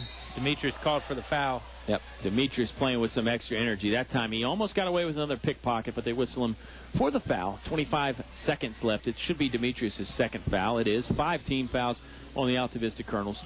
We won't know who the Colonels have, I don't think, by the end of business tonight, if they do get a victory, just because of the way they do reseed. Yeah, repair probably a more accurate term, because they're not changing the seedings. They're just pairing up the highest seed with the lowest seed left. But I know everybody says... You wouldn't call that reseeding? I would call it repairing. Gold driving off the window, no good. That was actually Foster again. Rebound comes down to Juan Thornhill. We'll get into the subtle nuances of the grammar in just a second. Thornhill faked the pass. Now he goes to the basket. High off the window and in. Juan Thornhill, savvy play right there. 5 seconds left in the quarter. Let's see if Colonial Beach gets up another buzzer beater. Down to 1 second. Horn does sound. Ball on the way. Looked good for a moment, but it was off the mark.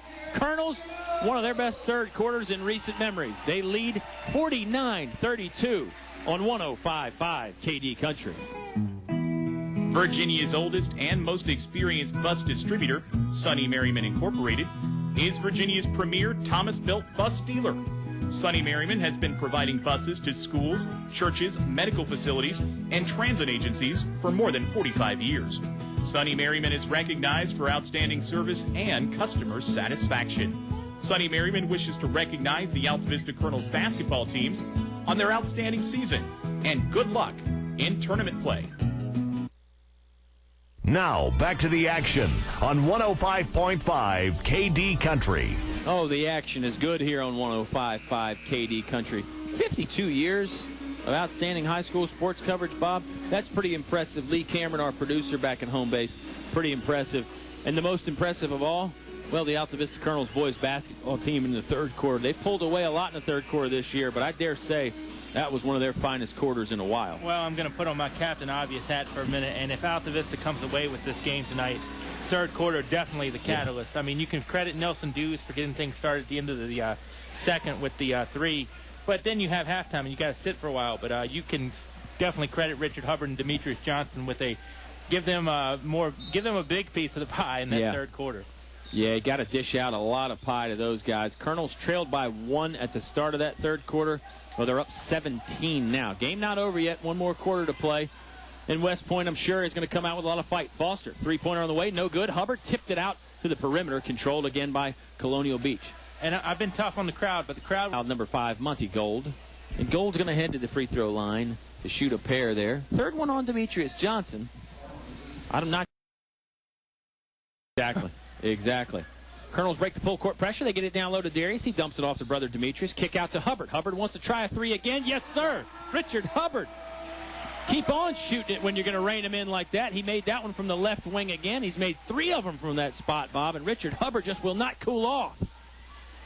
Colonial well out to Vista. Defense right there. Juan Thornhill just elementary in terms of sticking it up. And tell you, what can Mr. Ruiz do tonight, too? Leading the band and also... putting the basketball back in play. Yep, catches that errant pass there from Colonial Beach. Colonial Beach going to throw on the full court pressure. Ooh, Juan with the little behind the back pass. The music has been sweet tonight in Altavista's gymnasium. No kidding. Walker Allen catches in the front court. Almost took an extra step, but he's able to keep the pivot foot down. Thornhill lost it, but that's because he was fouled. And I believe this foul should be on the floor. Well, next foul, though, it's going to be shooting. 16 fouls for both ball clubs. That's the 4th one on Keon Foster. If they lose him, that's really going to hurt their chances because he's been their best scoring threat tonight. 7 minutes to play in the basketball game. Hubbard inbounds it to Thornhill at the free throw line. Juan's going to back it out towards half court, standing in the midcourt circle. I'm surprised Richard's not drawing more attention, to be truthful. Juan bounce pass down low to Demetrius. Demetrius with the reverse lay-in off the glass. Count the bucket. 54-33 Altavista. May I use a boxing analogy here in a moment? Shot goes in by Keon Foster. Nice little left-hand layup by him. Hubbard will do the inbounds. Let's wait for the Colonels to break this full court pressure because I have a feeling if they do break it, it might lead to a layup. Hubbard holds on to it. Now he'll bring it up left-hand dribble. Breaks the timeline. Throws it to Demetrius Johnson. Johnson going to sky up off the window. He is fouled. Shot won't go in. I think we're ready for your analogy now as the Colonels have stretched this lead out to 19. 54-35. They lead. 6:22 to play in the Apple Market fourth quarter. I almost wonder if Colonial Beach didn't punch themselves out in that first half. I mean, I think they tried so hard in the first half, and don't get me wrong, it was good trying because they were leading going to the break. But I just wonder if they just spent themselves in the first half trying to get out front. Yeah, that's a great point. They might not have had any gas left in the tank. And, boy, when the Colonels started racing away from them, they went to put their foot on the accelerator and just didn't have anything there. Free throw goes down for Demetrius Johnson. 55-35. It's a full 20-point advantage for the Altavista Colonels. I mean, I just think they were blindsided by that third quarter. Yeah. I really do. Colonels have that ability. Free throw no good, but it's rebounded by brother Darius. He'll stick it up and in on the putback. 22-point advantage now for the Altavista Colonels. Boy, everything going the Colonels' way now, Bob. Here comes Gold. Throws it over to Lucas. Lucas, left-hand pop block, gets it to go in. Navy Jones gave a little half-hearted effort, but didn't want to commit the foul. This is about as good a half as I've seen Altavista play in a while. And, I mean, they've been playing really well lately. Agreed. Thornhill, jump pass, gets it to Navy Jones. Jones' Not over pass yet, though. Gets taken away by Monty Gold. Gold will bring it into the front court. He'll try a long three-pointer. Back window and in. The bank is open late from three-point land for Monty Gold. And here we go. We mentioned it. You never know what might happen. Coach Cardellaro wants to take a timeout to discuss things. We'll take a 30-second timeout as well. 5:44 to play in the contest. Altavista leading 57-40 on 105.5 KD Country. The following is brought to you by English Construction Company. What do basketball, choir, drama club, and marching band all have in common? They are all high school activities that offer learning opportunities not necessarily found in the classroom. They take up just a fraction of a typical Virginia high school's budget, and they go a long way to giving young people the tools they need to thrive. High school activities, they're more than extracurricular. They're extra important, too. Your high school sports station, 105.5 KD Country.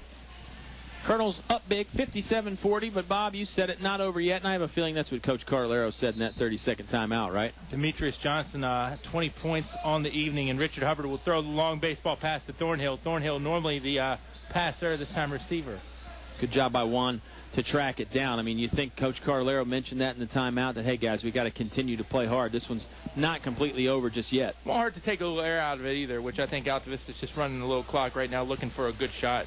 Yeah, I think you're right. Spreading this court out. Navy Jones will underhand it over to Demetrius Johnson. Juan had to track down a short pass. Give Juan good credit for getting to that pass, stepping into it, and he was fouled by Cameron Smith. This is going to send Mr. Thornhill to the line to shoot a 1-and-1, as it's the 8th team foul on Colonial Beach, just the second one on Cameron Smith. 5:21 to play the Apple Market fourth quarter. Weekly specials at all three locations, Gateway, Main Street, and Riverside.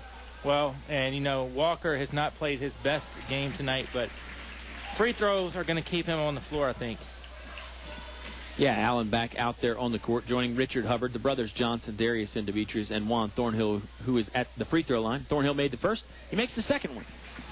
59-40. Now the Colonel lead stretched back out to 19. 5:20 to play. Gold's going to bring it in to the front court for Colonial Beach. Well, we're going to be here for one Friday. Why not make it two? That's a great point. I've always said that. Let's play two, said Ernie Banks. Too many steps there for Cameron Smith as he is whistled for the traveling violation. This will send the ball back the Colonel's way. 5:11 to play. Altavista with a 19-point lead. Hubbard will inbound. Wanted to go long towards the basket. Now he'll throw it short to Darius Johnson. Johnson back to Walker Allen. Back to Hubbard. Colonels are still in the backcourt. Hubbard has not broken the timeline yet. He does. Chest passed into the corner to Demetrius. Over to brother Darius down low on the post. Count the bucket for Darius Johnson. The Colonels with the quick passing, good ball movement, and a great finish from Darius Johnson. Well, leading them by what the house calls blackjack right now, 21. Long three-pointer, no good. Rebound still loose. Darius Johnson looking after it. 4 or 5 bodies on the floor. Now the jump ball call comes out. The hockey gold medal game was last weekend? Yep.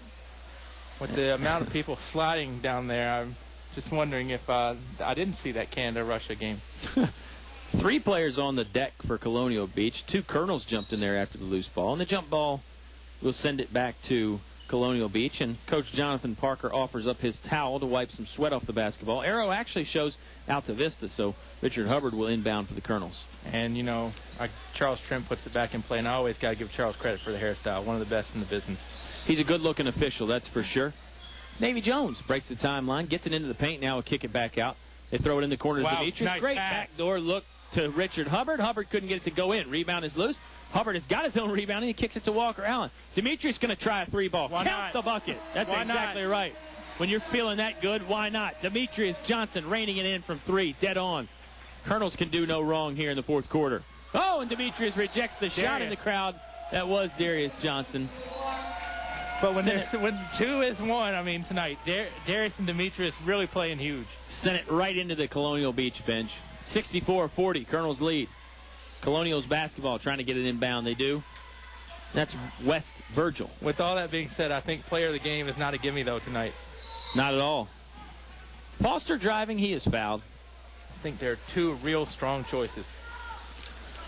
Shot didn't fall, but the third foul is whistled on Altavista's Canavis Jones, and it will send Keon Foster to the line for Colonial Beach. 4:05 to play in the contest. 64-40. No, I agree with you.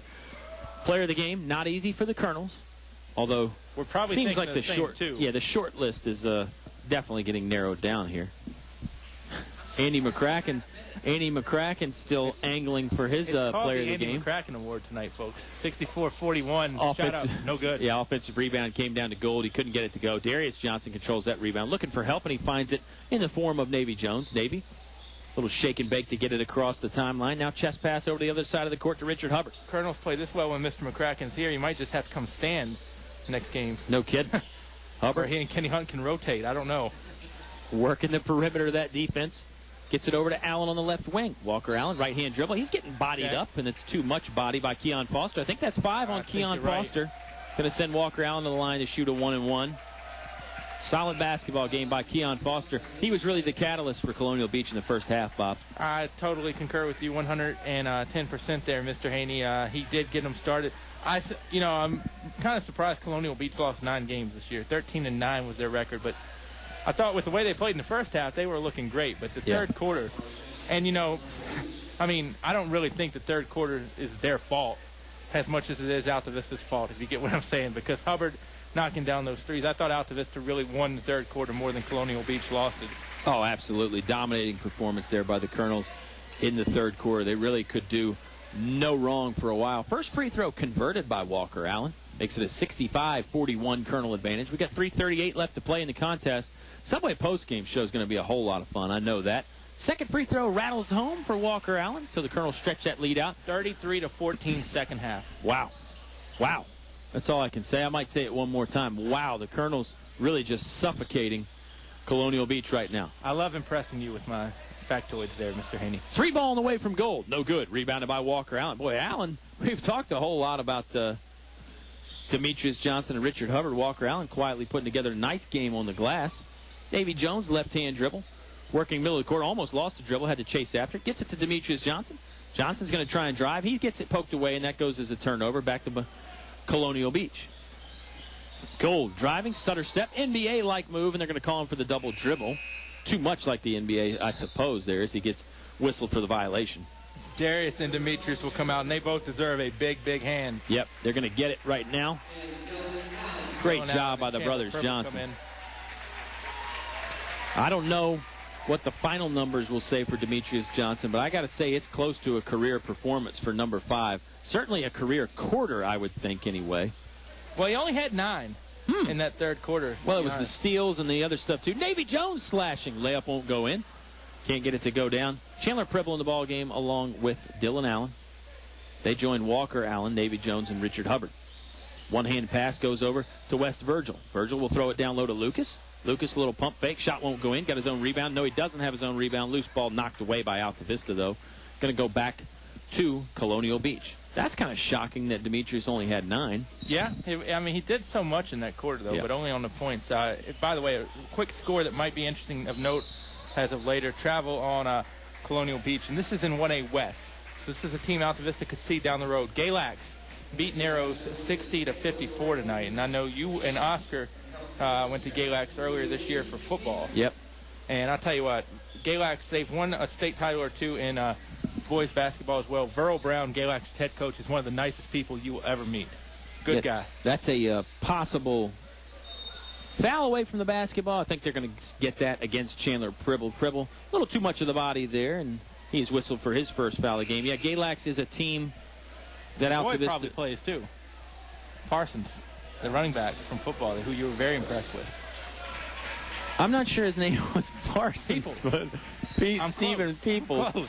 And do you have any factual evidence that he plays basketball, Bob? I'm guessing. Okay, I can check it out. You know what happens when you assume? I do. It may have already happened. In fact, Galax is a team that Altavista would bump into potentially in the state semifinal or state final, and but not before then. It's a lot like Altavista, though. Galax shares athletes, and that's why they're good in so many multiple sports. They won some golf state championships in the years, too. Shot made by gold. Yeah, offensive. You gotta like a name like Verl. Offensive board there by Gold. 60 back up and in. Altavista is going to send in some fresh faces at the next dead ball. Nelson Dews fouled trying to go up the right sideline. So Nelson's going to shoot 2 because this is Colonial Beach's 10th team foul. 5 fresh faces going to check in at the dead ball here. Maybe not 5, though, if Nelson Dews can't convert the second free throw. That would be the only thing that would change that. Coach Jonathan Parker is going to substitute some guys in as well. Altavista does lead 66-43. A.J. Pierce, Darren Jones, and Jonathan King are going to be the 3 Colonial Beach players to check in. Altavista, I will take it if you don't mind, Mr. Haney. Mateo Malback, Jamal Thornhill, Daquan Poindexter, and Destin Brown's also in there. I can't tell who the 5th one's going to be. It looks like it's going to be McClure for now. And then Daquan will come in on that ball. So Thornhill, it's funny. You've got Thornhill and Malback out there, but it's not the 2 you're normally used to seeing. And Juan and Michi. It's Jamal and Mateo. Yep. Josh McClure also in. Destin Brown also in. I think you got some miscommunication. The Colonels only have 4 on the court right now. And there goes Poindexter. I guess he wasn't sure if he was supposed to be in or it was McClure that was supposed to be in. They were both supposed to be in.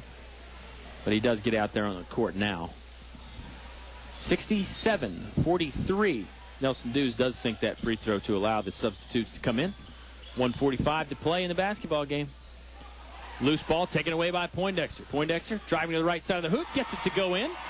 See, that's why you got to get in the game there. Taquan Poindexter does convert the layup for easy points for the Colonels. Wow, and you talk about basketball being a tale of halves and a tale of runs. I mean, the first half, Colonial Beach looked great. The second half, Altavista's looked better than great. Steal right there. Mateo Malback. Yep, comes away. Just sort of landed under the errant pass there. Malback going to send it to Destin Brown. Brown, right wing. Couple dribbles, bounce passes to Thornhill. Destin's got the new dude going, too. It's a good look, too. Malback streaking. He is fouled. He'll head to the free throw line. Could have been very embarrassing because I thought about doing that with my hair tonight, like Destin. Mateo Malback will toe the free throw line. Yeah, Destin Brown's got the sort of the blowout going and got it pulled back. Kind of the half throw look. Third foul on West Virgil. First free throw back iron, no good for Malback. And Dylan Allen and Chandler Pribble are going to check back in the basketball game. It is a long ride back to Colonial Beach, by the way. And this is not going to make it any shorter. Although, you know, my thing is at the end of the year, even when you lose, it still has to be a celebration of a season when you make it this far. I agree. I agree wholeheartedly. Great point. And, you know, Colonial Beach, really nothing to hang their heads about because, like you've mentioned, Altavista really just went full throttle there in the third quarter. There's not much way to stop what Altavista did. And, you know, the things you miss more, and I've experienced this as a coach, and you probably have too, is not going to practice the next day and not getting to hang out with everybody. I mean, the team really becomes a family throughout the year, and when you lose that, you know, day to day, I think that's a bigger loss than any game can be, to be honest with you. Yeah, absolutely. Colonial Beach gets it down low. They'll put up the 5-footer, won't go in. That was Jonathan King, tried to lower the shoulder a little bit. 34 seconds left. Malback going to send it to Destin Brown. Brown thought about trying the 3. Now he'll get it back out to Chandler Pribble, and I think you're right, Altavista just going to run some time off. No, Malback's going to throw it down low to Thornhill. Score the bucket for Jamal Thornhill right there on the nice feed from Malback. Normally it's the older brother to the older brother right there, but that time it was Mateo Malback feeding Jamal Thornhill. Chad Ward will be joining us in the postgame. He will probably have a few nice words to say about this performance tonight. Colonels will move on, Kyle, to Friday. Double dip again. You ready for 2, brother? I think it's going to be a lot of fun. How about a Friday night, last Friday in February, going to feature 2 playoff basketball games. There's the final horn. Colonels get the big win, 72-43. Subway postgame show when you come back on 105.5 KD Country. Short drive will save you money. In the market for a new Chevrolet? Fellers Chevrolet. FellersDirect.com. For a huge selection of new Chevrolets and pre-owned vehicles, it's Fellers Chevrolet. FellersDirect.com. FellersDirect.com. Selection. Convenience. Fellers Chevrolet. Fellers Chevrolet. Always open and only a click away. FellersDirect.com. A short drive will save you money. Fellers Chevrolet in Altavista. Some people have never tried food at a Mexican restaurant. So we asked Chad Shelton from Shelton's Plumbing and Heating about his experience. I wasn't so sure what the green stuff was, but they slipped some on my plate one day, and now I won't have a meal without guacamole. Still can't spell it. At El Cazador Mexican Restaurant, if you have questions, they give you the answers in English. Mexican and American foods, affordable prices, and fast service. Try it today, El Cazador, Main Street, Altavista. English is so much more. English is More than a hardware store. English is your complete home center. Everything for every job you do. Always here for you. Get the quality you really need. That's English is So much more. English is More than a hardware store. English is your complete home center. On North Main Street, Altavista, open Saturday 8 to 4. More live high school sports action on 105.5 KD Country. Back here from Altavista High School, Colonels really turning on in the second half. Bob Alvis about to be joined by the assistant coach of the Colonels and a new baseball coach. Congratulations on that. promotion, Coach Ward. Thank you, Bob. You guys, I thought, did not look the greatest in the first half, but third quarter was phenomenal. Fourth quarter wasn't bad either. No, we had to get after them a little bit in the locker room there. And at halftime, we were down 2. Just had to give them a reminder, you know, our season's on the line here, and if we want to keep playing, we got to come out with some intensity. And I think we did that. What was the problem in the first half? Intensity? Intensity. You know, I'm not sure if we kind of took them a little bit lighter than we should have. I'll tell you, the 1-3-1 that they run gave us some problems. And we don't see a lot of 1-3-1 in the Dogwood or on our regular season schedule. And they do a good job of it. That's the defense that they played at Colonial Beach, 5 years ago when we lost to them in the state semis. And that was what got us then, was that 1-3-1. And having that guy long out top doesn't allow us to reverse the ball. And so for some reason, the Colonial Beach coach went to a 2-3, and that helped us out. We started knocking down some shots. We started coming alive. First half, 25-23 Colonial Beach. If we just look at the second half, it's 49-18, you guys. And third quarter, I'll give two people a lot of credit. Richard shot the ball phenomenal. Oh, Richard was lights out tonight. And Demetrius Johnson was all over the court in quarter 3. Oh, and I grabbed Demetrius, and, you know, I told him, you need to really get after it. And I could not believe how hard he started going. I was, you know, it's like, where is that at in the first half, guys? Right. But, you know, they came alive when they needed to down the stretch, and Richard did. Richard hit 4 big threes. Demetrius hit a big 3 there at the end from the top of the key. So that second half, we really played great basketball, and that first half we really played kind of subpar for us. And, you know, I know you're, you know, the assistant coach obviously for the whole team, but how much pride do you take when the bigs are playing well? Because you're a big. Yeah, I grew up playing the post, and when I got here, Coach C did not run any post. It was all 5 out, and I guess he never had a lot of size around here. Right. I think, you know, Griselda was a post back in the day. There was some posts, but not like what's going on right now. Well, and, you know, we had Jarrell. Right. And I took pride in working with Jarrell. And same with Twins, you know. I just like to see the whole team do well. It's, you know, it's a team effort. Coaches, myself, Coach C, Coach Harris, Coach Lee, you know, everybody. Down the line, right. Yeah. Now, you don't know who you're playing as of this moment that we're talking, correct? I'm trying to think in my head while I'm talking to you. I know that Surrey won and Perry McClure lost. Right. Perry McClure did lose, so and there should be one more game somewhere. Surrey won, and so that makes that knocks West Point out, and so we should be the 1 seed. There's one more game. Surrey will definitely be the 2 or the 3. We will not see Surrey until Saturday night if they and us are lucky enough to make it that far. So you're not going to see WNL because they beat Perry McClure tonight. So you'll see the other guy. That's all right. We don't. That's not really important. The other guy. It would depend if it's Matthews. I think it would be Surrey and WNL matching up in the 2 and the 3, and then we would get Matthews. Stay tuned, though. We don't. Yeah. That's not in stone, but it's not Surrey. It's either if Matthews won or WNL. I got you. So how much of an advantage do you guys really need to make home court at this point? Because everybody else is going to be on the old cheese wagon for a while. Right. You know, it's great to play at home. You got your fans. You got your locker room. You know, it's a sense of familiarity that's really helpful. You know, and after making that trip up to the Valley for the last 10 years, it's nice to play at the end of February at home. Well, it's nice to be home as well. I definitely concur with that, Coach.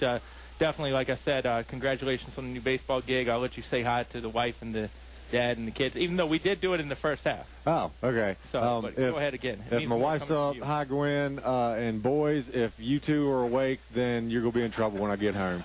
No, and Jude, better get to bed. Coach, you go get some rest, too, because we still got basketball left. That's right. Chad Ward on the Subway postgame show. We'll take a break and come back with some final numbers and more on KD Country. In the past century, our community has grown, and Finch & Finch Funeral and Cremation Service has grown too, alongside the families they've known for so long. Finch & Finch is proud to have served you over 100 years. A family business, Finch & Finch Funeral and Cremation Service, dedicated to your service. Finch & Finch Funeral Homes.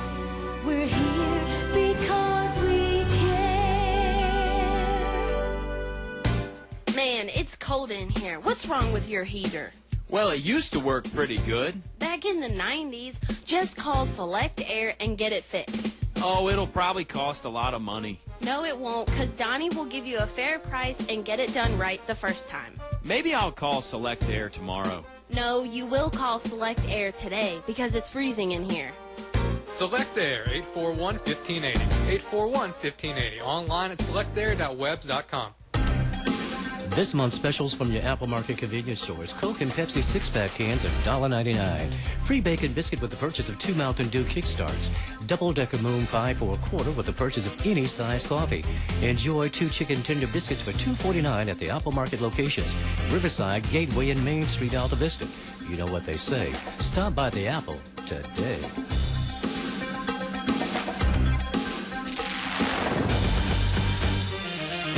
Now, back to the action on 105.5 KD Country. Back here, the Subway post-game show. Appreciate Coach Ward stopping by. Appreciate Sarah Maddox stopping by earlier. Oscar Briggs. And so many people play a role in this thing. Bob Alice, Lee Cameron, back at home base, getting it all done. That was fun. A lot of people going to play a role in things Saturday for the KD Country Instant Auction. That is this Saturday, March 1st, starting at 9 p.m. The name 9 a.m. Good job, The Bob late Alice. owls. The late, I'll tell you, you're the late night owls if you get the deal at 9 p.m. You're right. 9 a.m. is when the instant auction starts. And, hopefully we're hoping we'll have some basketball on afterwards at night. But anyway, back to the auction for a second. And definitely tell your friends, tell your enemies, tell your neighbors. Get on Facebook, spread the word, because you can get really a lot of great stuff. And, again, the way it works is, like, for example, a $20 certificate to Outback Steakhouse, which we have. You know, you bid on it. Bob Alvis might bid $10, then I'll bid $11. He might go back and get bid $12, and that's how it continues until one person outbids everybody else, and then you come by the station and pick up your stuff and pay for it there. But places like Farmer's Seed and Supply, Arabella's, the Vacuum Cleaners Center on Memorial Drive in Lynchburg, Bob, 2 vacuum cleaners we'll have, not 1 but 2, and you know how expensive those can be. Right. Bucket of car care stuff from O'Reilly's Auto Parts. Wall-to-wall in-home carpet cleaning from Kids Cleaning and Restoration. Outback Steakhouse, like I just mentioned. 3 leather jackets, 3 male leather jackets, and then 3 female leather jackets from Harley Davidson on Timberlake Road in Lynchburg. That's going to be a really good one, because you know that that biker stuff, leather, is not cheap. And when you're talking Harley Davidson, you're getting a great product, so that's going to be nice there. Steve's Florist, I mentioned, Altavista Appliance and Furniture. That's going to be a good one. San Souci Vineyards in Brookneal, Miller's Jewelry, Applebee's, F&L Market. The list goes on. I mean, the list is being added to every day. Check out that list at kdcountry.com. Well, and you know, if I may say something about the instant auction real quick, you're always normally getting a deal. Even if the bidding gets high, normally you're always getting a deal out of it. Yes. What the retail value is normally. So I mean, but you got to tune in, you got to bid, you got to, it's like you got to be like Darius Johnson. You got to bring the aggression to the auction. You can't be passive and just lay up a little soft layup. You've got to bring the thunder. I love that. I love that analogy. I'm going to use that Saturday during the auction. You may. And really, if you've never listened before, it's a great time. It's a fun event. A lot of people involved. A lot of different businesses involved.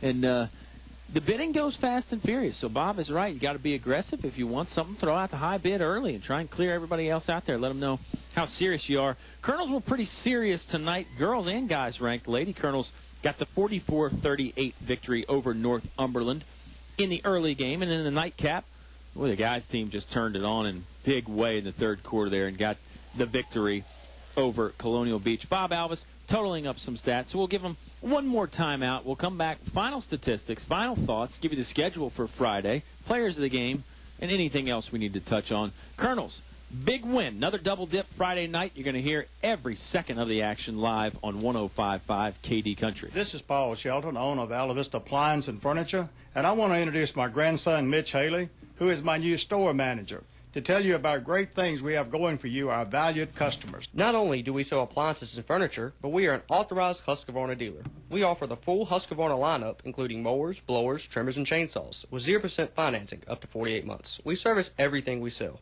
Come by and see us today at Altavista Appliance and Furniture on 7th Street, where you will get the best deals with great service.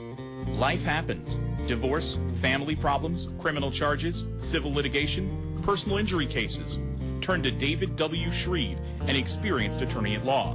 David W. Shreve has been practicing law for more than 30 years. For free consultations for personal injury cases, call 369-6621. 369-6621. David W. Shreve congratulates the Colonels basketball team on their successful season. Go Colonels! David W. Shreve, located 7th Street, Altavista. GMC Certified Service, Highview Motors, state inspections, transmission repair, tire sales, Highview Motors. If your ride has been in an accident, Highview Motors has the latest collision repair center and body shop. Drive-on frame machine, down-drive paint booth with baking oven, GMC and ASE certified technicians. Great selection of professional-grade GMC trucks and pre-owned cars. Highview Motors, Main Street, Altavista. Highview Motors, GMC. Virginia's oldest and most experienced bus distributor, Sonny Merriman Incorporated, is Virginia's premier Thomas-built bus dealer. Sonny Merriman has been providing buses to schools, churches, medical facilities, and transit agencies for more than 45 years. Sonny Merriman is recognized for outstanding service and customer satisfaction. Sonny Merriman wishes to recognize the Altavista Colonels basketball teams on their outstanding season, and good luck in tournament play. Now, back to the action on 105.5 KD Country. Subway postgame show concluding here on 105.5 KD Country. Altavista guys team, 29-point victory. I'll tell you, you might think you heard that wrong if you were riding around and just now tuning back in or something, jump back in your car, and you're saying, the Colonels were down 1 at halftime. They got a 29-point victory tonight, 72-43. Girls started us off, Bob, with the 44-38 win. That was a great game, too. Lady Colonels pulled away down the stretch. How about player of the game for that one? Players of the game. Yeah, let's go over the scoring before we get to that. Northumberland had Shabazz with 16. Crockett led them with 18. 3 from Shalea Henry and 1 from Crowther on the free throw. Altavista led by Morris with 20. Clea Donegan 14. Chelsea Robinson with 6. And Casey Cox with 4. Player of the game, I'll go first. I liked Shabazz, honestly, from Northumberland. She fouled out. But 16 points. She did her damage, really, in the first half with 11 of the 16. But that's my choice. I think you might go a different direction. Just a sophomore, too, on Shabazz. Right. Great game, absolutely.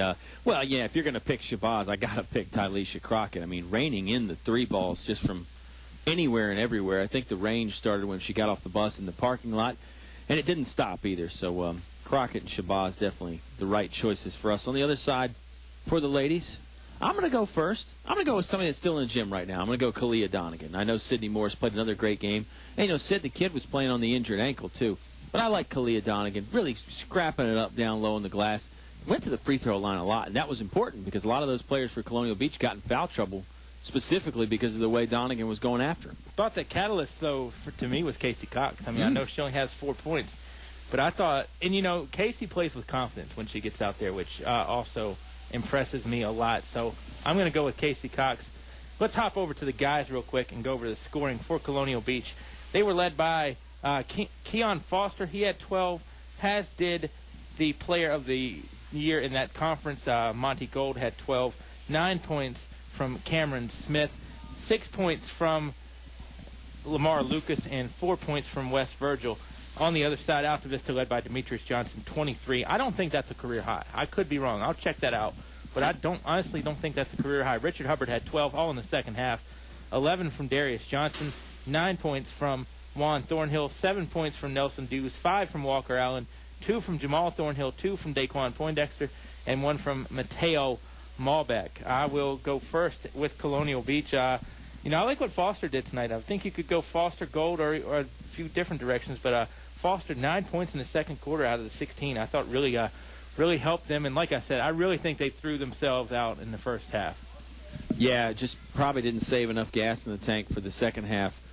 Good point. I like what you said about Foster. I'm going to go Keon Foster, too. Hate to agree with you, but he did a lot of damage for them. On the other side, for the Colonels, Demetrius Johnson, I know, had more points than that in the game against Stewart's draft. Numbers a little inflated, but I know for a fact it's not a career high. But still, I said I thought it was. I know you did. I'm just throwing it out there for anybody that might be thinking the same thought.